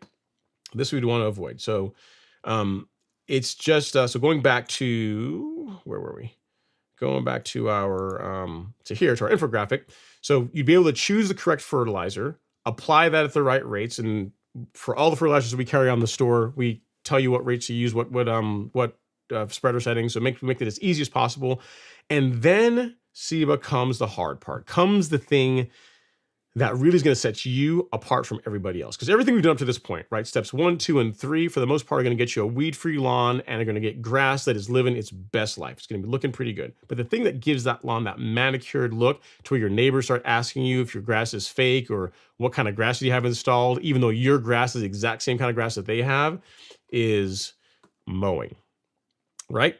So once you've done these 3 things, which are actually pretty easy, the more frequently, as a general rule, you mow your lawn, the better it's going to look. So for most people, twice a week, once on the weekends and then once in the middle of the week, is the commitment you have to make if you want a lawn that is above average, to where when people walk by, they start looking at your lawn and wonder if it's fake grass. If you want that option, that appearance, mowing is what really creates that. Like I always tell people, the biggest difference between what separates a golf course and a residential lawn. Yes, they use different nutrients and there's the programs are slightly different, but the biggest difference between a golf course and a residential lawn is really the mowing frequency. Like greens get mowed every day and fairways typically get mowed every other day on courses that actually look good, right? So you think about that, like mowing really is what transforms the appearance of a lawn. So if we go back to our fancy infographic, we've eliminated weeds, we've done our soil test, we've fertilized, we've mowed, and mowed some more. And then if you do those 4 things, steps 1 through 4, it is practically impossible for you to not have step 5. So step 5 is a byproduct of these other things. If you don't do any of these other things, like step 5 is going to be a lot harder to have. Like this one just happens. You know what I mean? Kind of like if you invest money and don't spend more than you make, it's pretty hard to not become wealthy, not to have at least half some money. If you fertilize your lawn, you mow it properly, and you do like the first 4 steps, like an amazing lawn is a byproduct of that. It's impossible for you to not have a great looking lawn. So you only asked about what to do to get ready for the spring, but I figured I'd give you like the complete spiel on my opinion of how you create great looking grass. It's not as complicated as people try and make it out to be. The thing that most people don't do enough is mowing, because think about it. All these other things are pretty easy. Like spraying herbicides, you'll do that, once, maybe once or twice, depending on how bad it is to control them. A soil test once per season. Fertilization, if you're doing it the way I do it, which is a bigger commitment, you're fertilizing your lawn like twice a month. You're doing it once on the 1st with a granular and liquid, and then again on the 15th, only with liquid. So you're only really out on the lawn, out there twice in a month, 2 days in the month, fertilizing it. The rest of the time is mowing, right? So that's the thing. And again, twice per week is what it's going to take minimum to have a great looking lawn. And as a general rule, the shorter you mow your grass, the shorter you want to maintain your grass, the more frequently you have to mow it. So if you can do these 4 things, these 4 steps, it's pretty tough to not have a good looking lawn. And then obviously there's also, you can get a lot more fancy with it as far as controlling particular weeds, top dressing, controlling pests, lawn pests, and all this kind of stuff. But pretty much if you read through all of the content that I've written here for on the Golf Course Lawn Store, in pretty much all of them, you're going to see mowing being mentioned. Like, a great way to control weeds in your lawn, in addition to, doing post-emergence to get rid of them, is if you mow your lawn pretty frequently, your grass is going to get really thick, and that's going to make it much more difficult for weeds to reestablish. So mowing is the secret sauce that most people just don't do enough of and helps you have an amazing lawn. Okay, so now that horse has been thoroughly beaten to death twice over, we'll go on to the next comment or question. All right, next up is Scott Harrington. He says, would typical post-emergent work in the low 60s and low 70s, Bermuda slowing down and going dormant in some spots, but green in others? Depends on what weed you're trying to control. As a general rule, if you have a warm season lawn, which you have Bermuda, controlling weeds is going to work faster in the spring and summer. In the spring and summer than it will in the fall months. So like late winter when it's starting to warm up a little bit, or in the fall, you can still get control depending on the weed you're trying to target, but it's going to be slower to see results than if you are trying to control that same weed in spring and in summer. So yes, but it's just going to be slower. So I hope that helps, Scott. And again, like I told the other viewer that asked a similar question earlier, is like where in the growth cycle is the plant that you're trying to control? Like if you're, good example, right? Like if you were going to try and control, again, I use like spurge as an example. It's probably not a great example because spurge is not, this time of year is really kind of already starting to die off. But if you're going to try and control, say, spurge or crabgrass this time of year, assuming you had it, it's not gonna like the herbicide you use against those weeds is not gonna work nearly as well if you try and control spurge and crabgrass in like May, because those are really warm weather weeds. They thrive when temperatures are hotter, meaning that whenever you spray the herbicide, they're gonna take it up better. It's just gonna work faster than if you spray it when temperatures are cooler. So it really comes down to the weed that you are trying to control. And also, check the label. The label will provide guidance. What most herbicide labels will tell you though, from a temperature standpoint, is most of them will have upper limits. They'll say like, don't use this product over, from a lot of them is like 85 degrees. Like, don't spray this over 85 degrees unless you can tolerate some injury. Most don't have like lower limits. Granted, you would not want to go out there if it's like freezing, because it's, I mean, whatever you're trying to control is likely not growing very at all. So it's not like the herbicide is going to work well, but you can, the thing to keep in mind is that as temperatures go lower, herbicides tend to work, post-emergent herbicides anyway, tend to work slower to control the weed that you're after. So, so yeah, it's up to you whether or not you want to give it a shot.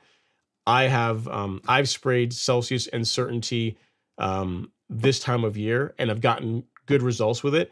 But it's been at this time of year when the temps were getting like into the 70s in the middle of the day. You know what I mean? So, hope that helps. All right, next up we have, what was that? Make a note here real quick. Next up we have John Stewart. He says, hello, Ron. I ordered a soil test kit from your store. I live in Maryland. Is it okay to test now? Yes, it's absolutely fine to test now. There's no problems. No problems with that. You can do it. You can do a soil test any time of year. As far as when I would not soil test your lawn, this is a good question. Yes, can you do it? The answer is yes. When I would not do a soil test, or when I would wait, is if you have just fertilized your lawn. So like say 2 days ago, you applied a granular fertilizer, then I would give it 3 to 4 weeks from the last time you applied a granular fertilizer before you pulled cores to send in for a soil test. So that's really the limitation around not doing it. So that's, outside of that, pretty much any time of year, you can do a soil test if you want to. It's just, I would not do one right after you applied a granular fertilizer, because it could, or it's likely to potentially skew the results that you would get. So good stuff, sir. Good job of getting a soil test result, good soil test done. And again, if I can help with anything else, don't hesitate to reach out. And that's a good one, John. I think someone on Threads or maybe even YouTube will have a similar question. So we'll make a note to cut that one out and share it with folks at a later date, right? Why not? All right. Elevated Time says, Ron, check out my progress of my overseeded Bermuda. Sent you a photo. Did you? Let me see. Do I have anything from Elevated? Oh, man, that looked good. That's pretty. That is pretty. That is pretty. That is pretty. And man, see, you're that guy, man. You are that guy, Corey. You gotta be the person in the neighborhood, because okay, so this is a picture of his Bermuda lawn that he's overseeded with what appears to be ryegrass. And the thing to keep in mind with this picture is to not look so much at the grass, right? The lawn looks pretty awesome, but it's how it contrasts compared to the rest of the lawns. If you look at all the other lawns in the background, even his vanity strip. Now, here's the thing, Corey, the lawn looks great. The lawn looks really good. However, we have to deduct some points. I'm going to say, guys, what do you guys think is fair? 10, 15 points? Because you let the vanity strip, man. What's going on with the vanity strip? Like your sidewalk area, there's no overseed love going on there. So while the main lawn looks good, overall, great job. We're going to have to probably deduct 10, maybe as much as 15 points for the lack of vanity strip overseed, because you got to make sure you do the whole thing, man. You want to make sure when people are driving by. And here's the thing too, is you know what? We have to do 20 points, because you know what's the problem with this, Corey? You're on a corner. And as I said last week, if you're on a corner or a cul-de-sac, you are held to a higher standard. Like, you are setting the standard for people whenever they drive down your street. They turn on your street, they see your lawn, they see the lawn is nice and green, but then the vanity strip is like dormant and not looking great. Party foul. Flag on the play. Flag on the play. So looks awesome, but next year when you do this, we got to make sure we do the vanity strip too, because then people will really wonder, man, Corey he installed some kind of new grass. His entire lawn looks good. But now like this, it's leaving a bit to be desired. So I'm going to say that. Lawn looks good. Overall, great job with the overseed. But next time, we got to do the vanity strip as well to really complete the appearance. Nicely done. Nicely done. Again, this is coming from a guy, granted, I'm criticizing you, right? But this is the guy that's never overseed his lawn that's giving you a hard time. But, I could see what it could be. It looks good, but it could be that much better with just that 3 feet section also overseeded as well. Something for next year. Great work overall, sir. Good job being that guy in the neighborhood, making your neighbors jealous. I mean, everyone else's lawn is dormant. You got green grass. Very, very cool stuff. You know, we'll even clap it up for you. Although we'll have to cut it off kind of short because we won't give you the full clap. We'll do like a partial clap because, no vanity strip. All right, next up is Jesse. Jesse Guerra. He says, I've been finding pen with holes in my Bermuda, leaving 4 to 6 inches ball spots. Any advice on what I should do? Have already put out some Spectricide insect killer 3 to 4 weeks ago. Pen with holes in your Bermuda. It sounds like almost like worm castings. It sounds... So when you say ball spots, do you mean like the grass is dead there? Or is it like you've got little, like almost like fluffy dirt mounds? Because it sounds like what you've got sounds a lot like potentially like worm castings, but without a picture, I can't tell you for sure. Can't tell you for sure, Jesse. As far as an insecticide, you put out Spectricide, so you've got an insecticide out. So if there, I'm not sure if that's labeled to control, but I'm sure it does grubs. I'm kind of unlikely you have grubs this time of year, but since you put out an insecticide, that is likely going to take care of that if it is an insect problem. Most of the people that have had this issue that have reached out to me, it's turned out to be worm castings, and that's actually a good thing. Like, there's a good sign. It's a sign of healthy soil. I wouldn't do anything to try and get rid of earthworms. Again, something you actually want in your soil. If you want to send me a picture for me to take a look at after the show, I'm happy to do that.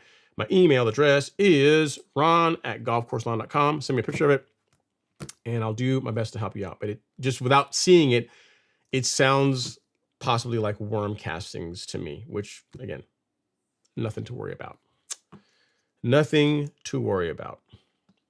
All right, next up is Jared. Jared, I was wondering, I was going to say, are we going to get through a live stream with no Jared? Apparently not. He says, I'm late, but hope everyone had a great Thanksgiving. Ron, how bad, this is a great question. How bad of an idea is it to mow my dormant lawn? I'm itching to mow, but obviously won't if there's frost, but most days it's above freezing. It doesn't hurt anything other than you looking crazy. If you're fine with that, then you're not hurting anything. I know someone that mows dormant grass on occasion, stripes it and wants it to look good. Even takes pictures of it so he can show it to people on a Friday night live stream. I know someone that does that. Is it going to hurt anything? No. Is it necessary? Absolutely not. The only thing is that you will get weird looks from your neighbors. Who's going to be wondering, why are you mowing grass that's dormant? But if you want to, you can. Not going to hurt anything. Not going to hurt anything. And to your point, you're not going to do it when it's freezing. So you're not going to potentially cause damage, stepping on a lawn that's got frost on it. So as long as that's not the case, if you want to get out there, scratch your itch, go out and just mow your dormant grass, have fun. Take pictures. All right, next up is Happy Fuller. Happy Fuller, he says, this is my first time joining live. I seeded Yukon in July, and it came in really nice, despite no rain in Texas. See, didn't I tell you guys, the Texas folks, it's either complaining about too much rain or not enough rain. Case in point. Anyway, it says, no pre-emergent this fall. What do you think about pre-emergent in the spring? I would. So you planted the Yukon in the fall, and in July timeframe. It's rooted in just fine by now. So yeah, I would absolutely use pre-emergent in the springtime. Bermuda, I like to give it three months. For Bermuda sod, 3 months is fine. And in your case, Yukon, you did it by seed. I mean, you planted Bermuda literally in the time of the year when it's really going to take off and grow well. So good job omitting pre-emergent in the fall. You may have been able to get away with it. But in the springtime, I absolutely would do your spring pre-emergent. So good stuff, man. Hope that helps. Happy Fuller. If you need anything else, let me know. And see, guys, didn't I tell you? The folks in Texas, it's going to become a thing. It's either, they're like, yeah, I planted my lawn in middle of July, even with no rain, which is a common theme in Texas. Still came in all right. I wasn't making it up. But yeah, I would do pre-emergent because it's always like it's like a benefit ratio, right? Like with my lawn, it was sodded in December. It got pre-emergent in the following March. So 3 months after being sodded, it got pre-emergent, and the lawn, you can see how it looks, right? It rooted in just fine. There were no issues whatsoever. And the thing is, if you do the thought experiment of, if we don't apply pre-emergent on your lawn, then you're going to be dealing with spurge. You're going to be dealing with crabgrass. You're going to be dealing with a whole host of weeds that could be easily prevented with a pre-emergent app. Now, what you could do, Happy, is if you wanted to just kind of ease into it for your spring pre-emergent app, you could take whatever the annual limit is and then break that in two, and you could do an application in, say, early spring, say late February or early March, and you could do another one in late April-ish timeframe. That's another way to get your pre-emergent out and to not put out a heavy, just stay away from the higher end of the application limit, of the annual limit in one go. So if you want to be a little bit more cautious, you could do that, but it's gonna be just fine. I mean, the lawn's almost a year, will be almost a year old at that point, and it's Bermuda. Bermuda tolerates pre-emergent very well. So again, I wouldn't have cause for concern. Good stuff. Good stuff. Next up is Jared. He says, if I know how many pounds of nitrogen I want and need to apply and know how to calculate, does it really matter what percentage of nitrogen is in the fertilizer is? Will the percentage of fast and slow release of N be more important? I'm not sure if I understand the question. If I know how many pounds of N I want to apply and I know how to calculate it, does it really matter what the nitrogen in the fertilizer is? What the percentage of? Does it really matter what the? Okay, I think I understand your question. So you're saying if you want to say, so if you know how much nitrogen you're trying to get in, so you're trying to put down, say, a pound of nitrogen per month. Does it really matter what the end of the fertilizer is? That's an interesting way of looking at it, Jared. Yeah, because technically you could take something like Humic Max, which is a 1608, and depending on the rate that you apply it, depending on how many pounds per thousand you apply, you could get to the same amount of N going into the soil. So yeah, from that standpoint, you are correct. And the percentage of slow and fast release nitrogen, that you can't really change. You can't really alter that in because it's already blended in the fertilizer. So yeah, to answer your question, yes, you could. In other words, you could take a 1608, or you could take like a 12-12-12, and you could, in both those fertilizers, if you apply the appropriate amount of fertilizer, you can put down a pound of nitrogen per 1,000 square feet using either one of them. That is correct. So yeah, that's what you're asking. That's absolutely right. The thing is, the percentage of slow release to fast release. The reason why I like Humic Max as a general feeding fertilizer is because it really shines if you're applying it every 4 to 5 weeks, because it's got like a higher percentage of Humic Max is faster release than, say, the 12024 or the Complete. So for that reason, I think it's a better product for monthly feeding of a lawn. But to answer your question, in a nutshell, yes, you are correct. You could take a 12-12, or you could take another like NPK ratio, and it is possible to get the same amount of nitrogen to the ground if you do the math correctly. That's absolutely right. But it's still, but outside of that, because I think in some ways you're also oversimplifying it, right? Because whereas like Humic Max, you have 16% nitrogen and 8% potassium. That's a good ratio of nitrogen to potassium for general feeding in a lawn. If you have a lawn, let's say you have a fertilizer that's like, let's use an extreme example. That's like, I don't know if they even make it. Let's say it's like an 8-8-0-24, right? Yes, you could like ratchet up the amount of fertilizer or the amount of pounds of product that you're putting into the soil to get to a pound of nitrogen, but you're also going to be dramatically raising the amount of potassium, which really is going to be too much. So the ratio of like the NPK breakdown does matter. Like in other words, I wouldn't take like a specialty fertilizer, which is what I would consider. Let me show you here. Like I would consider like the 12024 to be somewhat of a specialty fertilizer. Like it's really designed for a soil that is potassium deficient, or for a fertilizer to use in the beginning of the season, the end of the season, or in the time of the year when the lawn sees a lot of stress, like in the summer months. It's particularly on cool season grass. But for general feeding, I like Humic Max. So on my lawn, I use this at the beginning of the season. I use this at the end of the season. But then April, May, June, July, August, and September, so 6 months out of the year, I'm using Humic Max, if that makes sense. So while you are correct, you can jockey the amount of product that you're applying to get to whatever amount of whatever your nitrogen target is. You're not just only applying nitrogen, right? You're also applying the other nutrients as well, and you could be easily overdoing it if you dramatically ratchet up the rates in the goal of trying to hit a certain nitrogen goal. So the formulation matters, is just what I'm trying to say. Like what you'll find among a lot of along a lot of general feeding fertilizers, you'll find like a it's like a 4-1-2. So twice the amount of nitrogen than potassium, which is why you'll see that 1608 is pretty common. Also, like I think Anderson's also makes like a 1608, and they also make like a 1648.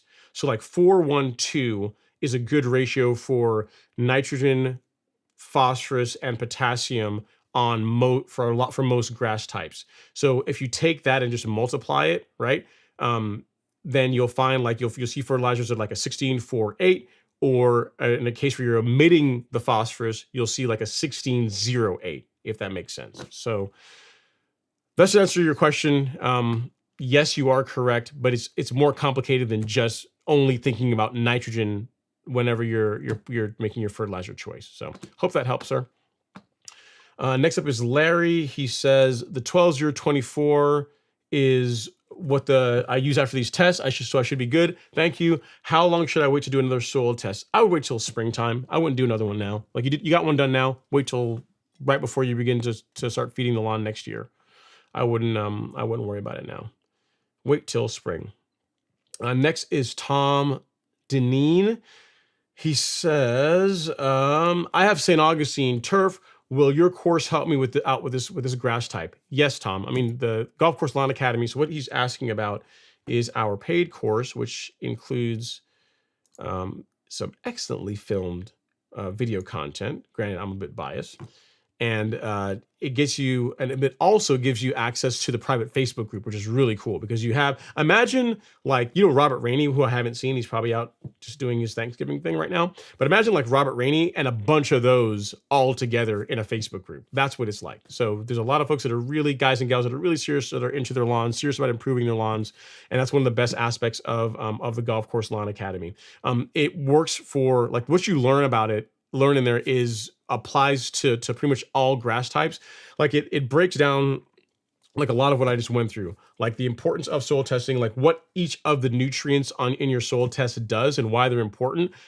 How to properly use a backpack sprayer, the importance of mowing. There's some content in there on herbicides as well, but really the idea behind it is the goal is to arm you with the knowledge you're going to need to be able to put together a program for yourself. You know what I mean? So much of what's in the academy, outside of the access to the private Facebook group, you could learn, but if you watch like a lot of my YouTube content, and if you read like a lot of the blog posts, like you could learn a lot of it that way. But the thing is, the academy is purposely like very condensed and gives you like all of it. It's like drinking from a fire hose. Like all the videos aren't super long. There's not a lot of me like rambling on a lot of the content. It like literally is like this topic and it goes into sufficient depth, and then we're on to the next one. So it's a way to learn a lot quickly versus having to watch a lot of YouTube content or read blog posts and that kind of thing. So to answer your question, is it useful for St. Augustine lawn? Yes. We have people that have cool season lawns, warm season lawns in there, and they all get great results. They all are pretty happy with it. So hope that helps. All right. So next up we have G Free. He says, "Hey Ron, what's going on? What's going on? Hopefully you're doing well, sir. Appreciate you coming to hang out." And then next we got, hang on, we got down here, Eddie A. Eddie, I don't see the rest of your content. He says, "Hello, Ken A. Nothing." Yeah, you you left that you left that out. You left your comment didn't come through. It's like hello, nothing. Um, and then next up is Allison J says, "Hi, is it normal to cut Bermuda grass on a setting of 1 for fall and winter? I live in North Texas." It depends on what a setting of 1 equates to, Allison. Here's how I would answer this question. Here's what I do anyway. Whatever height of cut you maintain your lawn at throughout the spring and summer months, you can generally, for Bermuda anyway, you can generally maintain that going into the fall. And if anything, you can go up like 1 notch if you want. But I've tested like several different heights of cut. I've gone as high as 1.25 inches, which again, for most people is not very high. I've gone as high as 1.25 inches, and I've gone as low as underneath below 1/2 inch throughout the winter months. Like I've tested that over the years, and the lawn tolerates all of them just fine. So is it normal? If that's where you normally maintain your lawn, then yeah, it's normal. It's not going to hurt anything. If your lawn tolerates being cut at the setting of 1, whatever that equates to on your mower, during the spring and summer, and you want to leave it there over the winter, that's fine. Some people like to raise the height of cut up. I am not a fan of doing that. I just don't think, for Bermuda anyway, I don't think it's really necessary. So hope that helps. It really depends on, on if that's where you normally have your lawn, then yeah, leave it there. Leave it there, leave it there, leave it there. All right, Larry's up next. He says, just received my Earthway 2050P. Awesome quality. Will this be able to spread sifted topsoil like it does sand? I'm going to say no, Larry. I'm going to be inclined to say no, because you cannot spread carbonized PN with it. I've tried. It doesn't work well. You can't, so to answer your question, no. You're not going to be able to use it for like spreading top dressing material. No, you can't. So no, but it is a great spreader. To me, it's a good blend. Here's the thing: a couple years ago, I think the 2050P was a great deal. I remember when the 2050P was like $150, $160. The price has since gone up on it, but it's a great spreader because it's a good. It like strikes the middle ground between like your economy spreaders, like the big box store spreaders, and then the spreaders that are like $300-$400, like your spikers, like the like the Lesco spreaders, like the heavy duty ones that are just, they're bigger, they're more commercial, they're kind of a pain to store unless you got a big, like a shed to put them in. And the nice thing about the Earthway is that for most products, again, I haven't come across many that don't have it.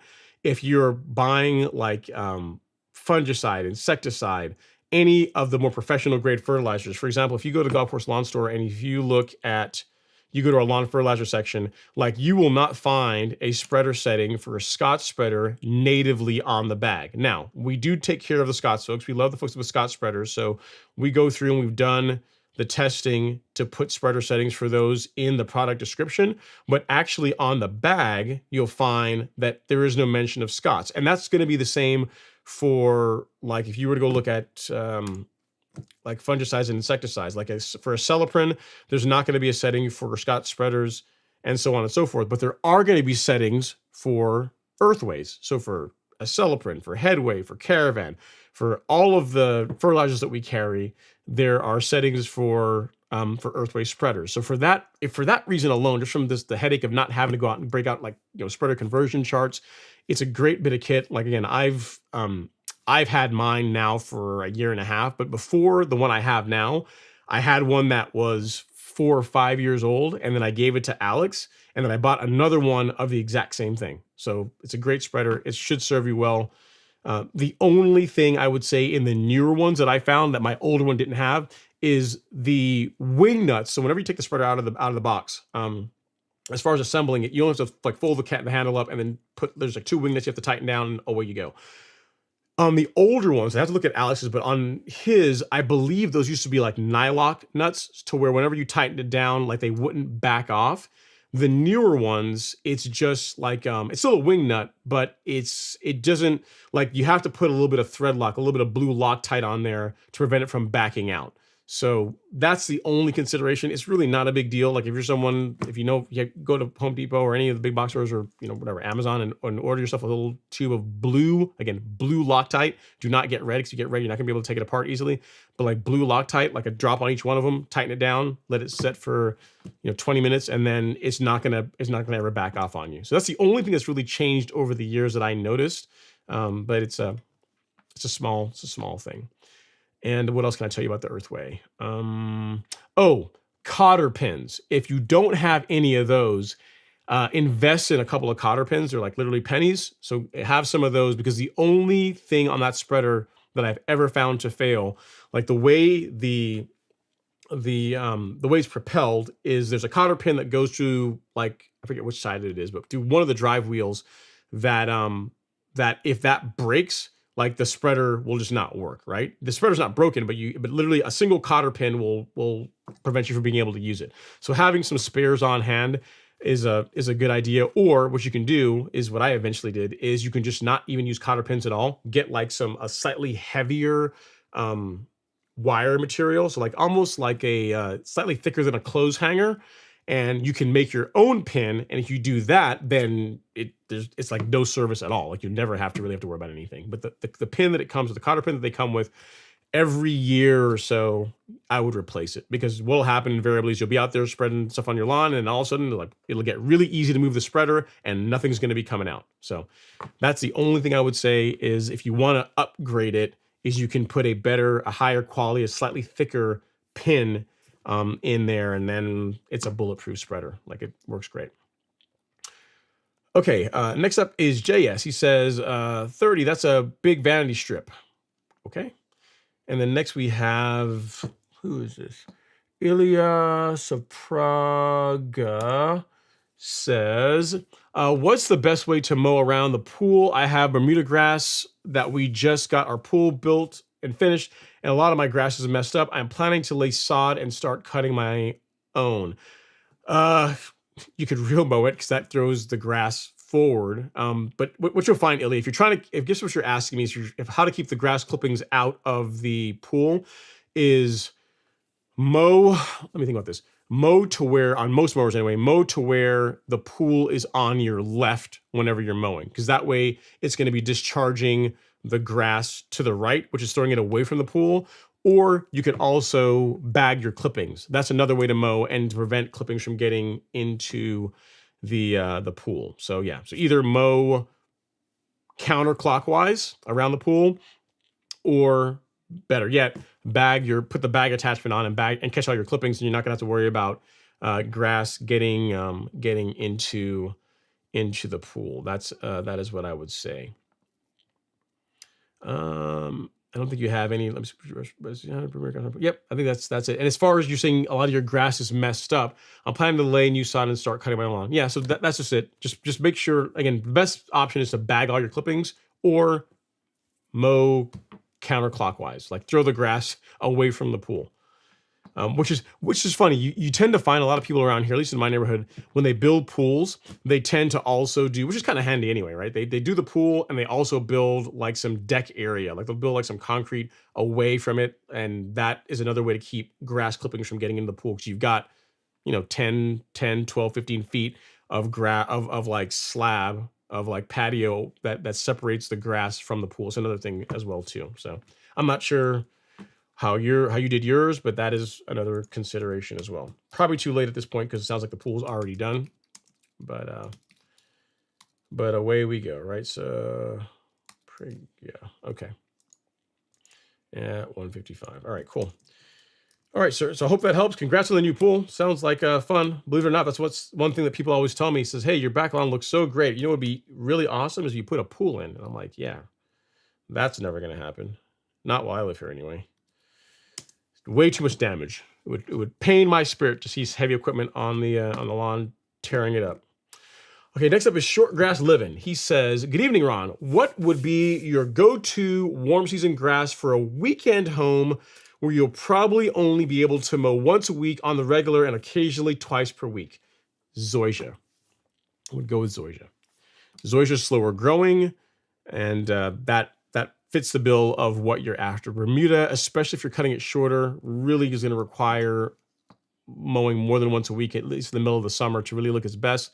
Zoysia, you could get away with mowing it once a week, when you can, twice a week, and it's still going to be just fine because it grows quite a bit slower than Bermuda does. And it's also a great looking grass. So for those reasons, Zoysia would be my option, short grass living. As far as which Zoysia to go with, I mean, Xeon looks nice, but I got to tell you, this year, the turf park, the Real Rollers Turf Park, has made me a believer of that El Toro / Compadre Zoysia. The thing about El Toro that I didn't really like initially is that it looks too much like St. Augustine for my taste. Like the grass blade is a bit thicker than I would like. But the nice thing is that it grows, like it is literally green as like the entire grass that grows out, the entire stem of the entire like leaf that grows out is green. So if you change the height of cut, it doesn't scalp easily. Like Xeon, you can scalp Xeon and it's gonna look, if you go a little bit too low, you're gonna see it. Bermuda, you can absolutely do that, but El Toro or Compadre doesn't really do that. You know, it's green all the way down to the base for the most part. So if it gets away from you where you're not able to mow it regularly, you can reset the height of cut, and you're really not going to be able to cause injury to where the lawn's going to look discolored. So that's something to look into as well. Again, I didn't used to like it so much before, but that's a feature of it that's pretty cool. And given for your case where you're not going to have like a driven or a dedicated mowing cycle, being able to have that and still have the lawn look nice after you're done cutting it would be a benefit. So look into El Toro or I think Compadre is the newer. I think it's El Toro, but it's like a newer version of El Toro. So look into Compadre Zoysia or El Toro Zoysia. That is what I would say. Assuming you can tolerate a thicker looking blade, that's fine with you. Then those are the ones that I would look into. All right, next up is Jared George's. I am way oversimplifying it. I was just making sure my logic was correct. If, say, I have half a bag of 1608 left over and I have a new bag with 24% nitrogen in it, can I figure out what's needed? Yeah. So it's just, so the way you would do it, Jared, is take how many pounds of product you're about to put out and then multiply that by, the percentage of nitrogen in the bag of fertilizer. So for example, if we take like Humic Max, right, which is like a 1608, so it's 16% nitrogen. If we multiply, say you're putting down like say 3 pounds per thousand, right? So if you take 3 and you multiply that by 0.16, which is the percentage of that 3 pounds that is nitrogen, you come up with 0.48. So 3 pounds of Humic Max, which is a 1608, is going to result in you applying half a pound or thereabouts, right at half a pound of nitrogen per 1,000 square feet. Right? Makes sense? So 3 pounds of Humic Max is equivalent to half a pound of nitrogen going in the lawn. So if we take the other fertilizer you're talking about, and it's a 24% nitrogen product, we say we take the same amount, so same 3 pounds of nitrogen, and we multiply that by 0.24, you end up with 0.72 pounds. So almost 3/4 of a pound of nitrogen going into the soil with a 24% nitrogen formulation product. You see what I mean? So you just the way to figure it out is just to take the amount of the product that you are thinking will work well. So it's typically between 3 to 5 pounds is good for most granular fertilizers. And then multiply that by the percentage of nitrogen in that one. And then just keep adjusting, start playing with the amount of pounds to the ground until you get to where you want to be. So say you say, oh, wow, 0.72 pounds of nitrogen is too much. I don't want that much. I want to get closer to like half a pound of nitrogen. So how much do I need to reduce the amount of product that I apply to the soil? So if you say instead of doing like 3 pounds, if we did 2 pounds, voila, just like that, you end up at half a pound. You end up at 0.48.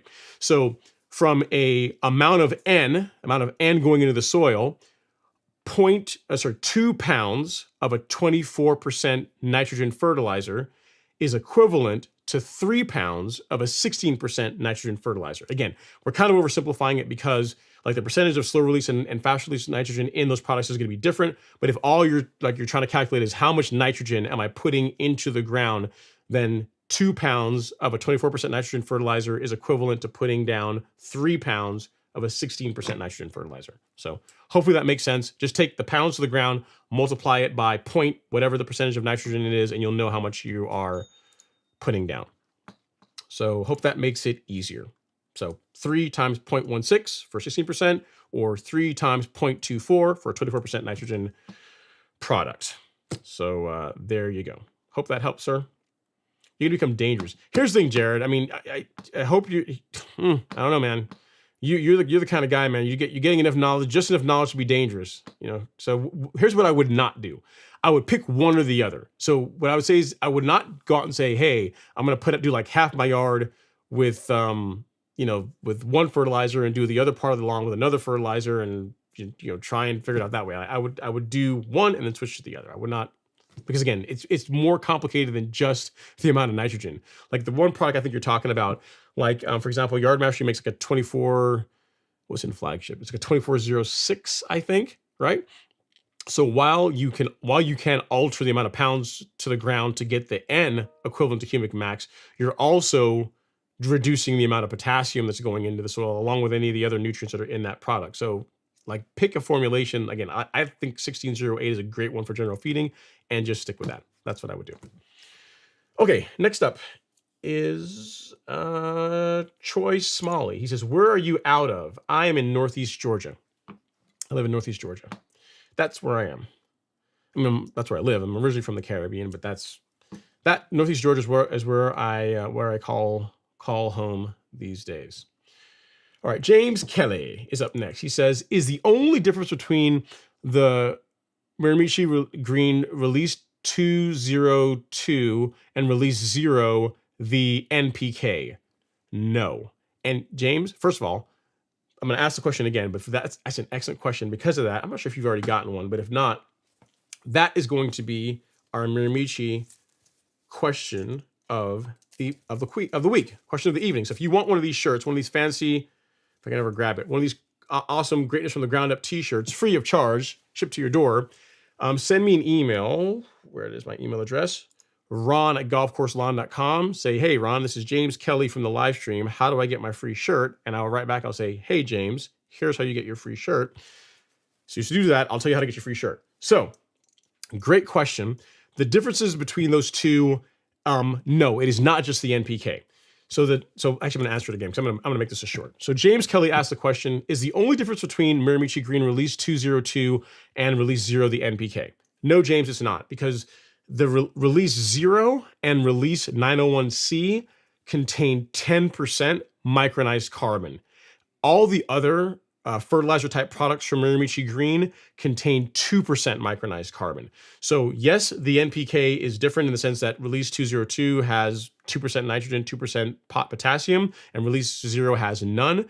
The biggest difference between them is you're getting literally 5 times the amount of micronized carbon in Release 0 than you are in Release 202. So that's the reason why we don't carry that product. We carry like Release 0, we carry Release 901C, and we carry NutriKelp. Because for turf grass, I think that the Release 0, 901C, and NutriKelp, I like the combinations you can do with those more so. I don't see a huge fit for the Release 202. So hope that helps.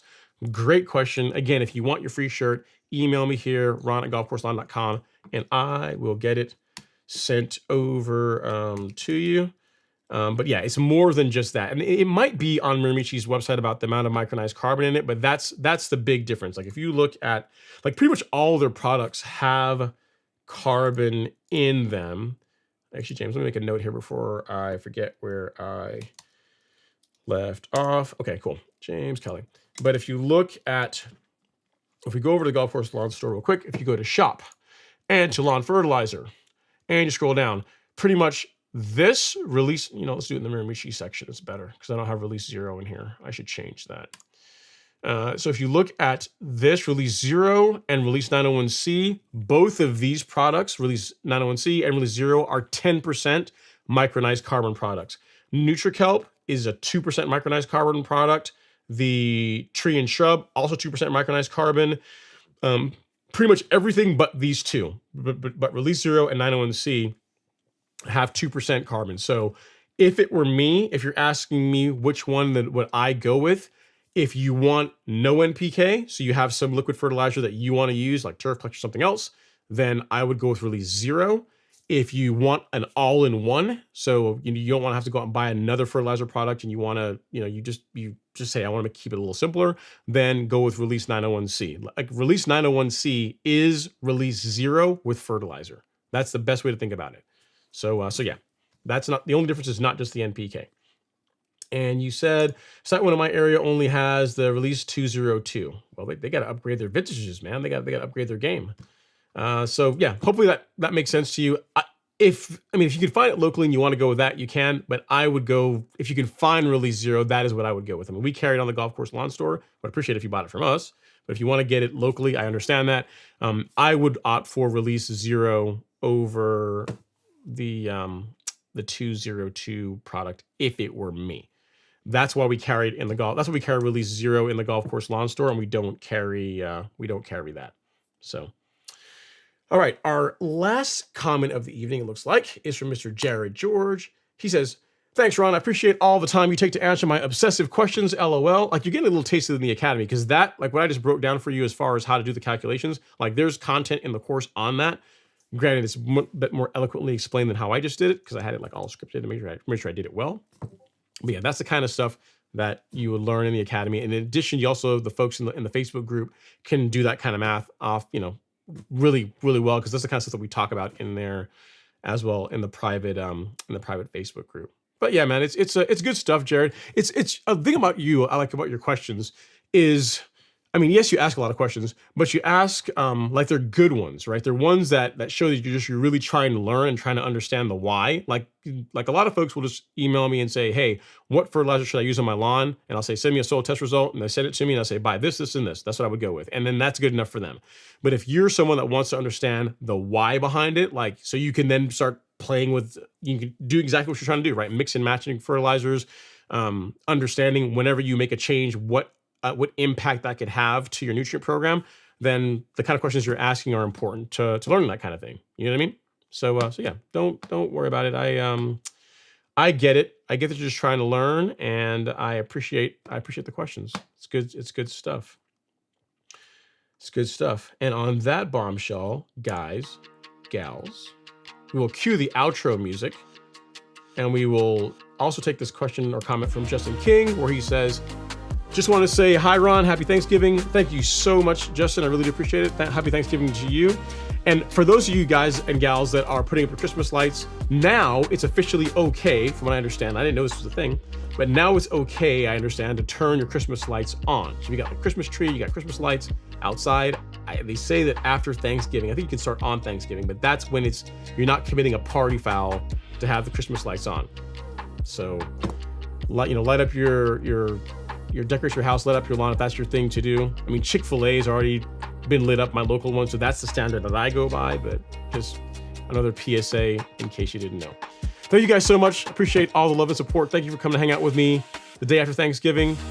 Again, the sale that we're running on the Golf Course Lawn Store ends on Monday, so take this opportunity to save, to stock up for next season.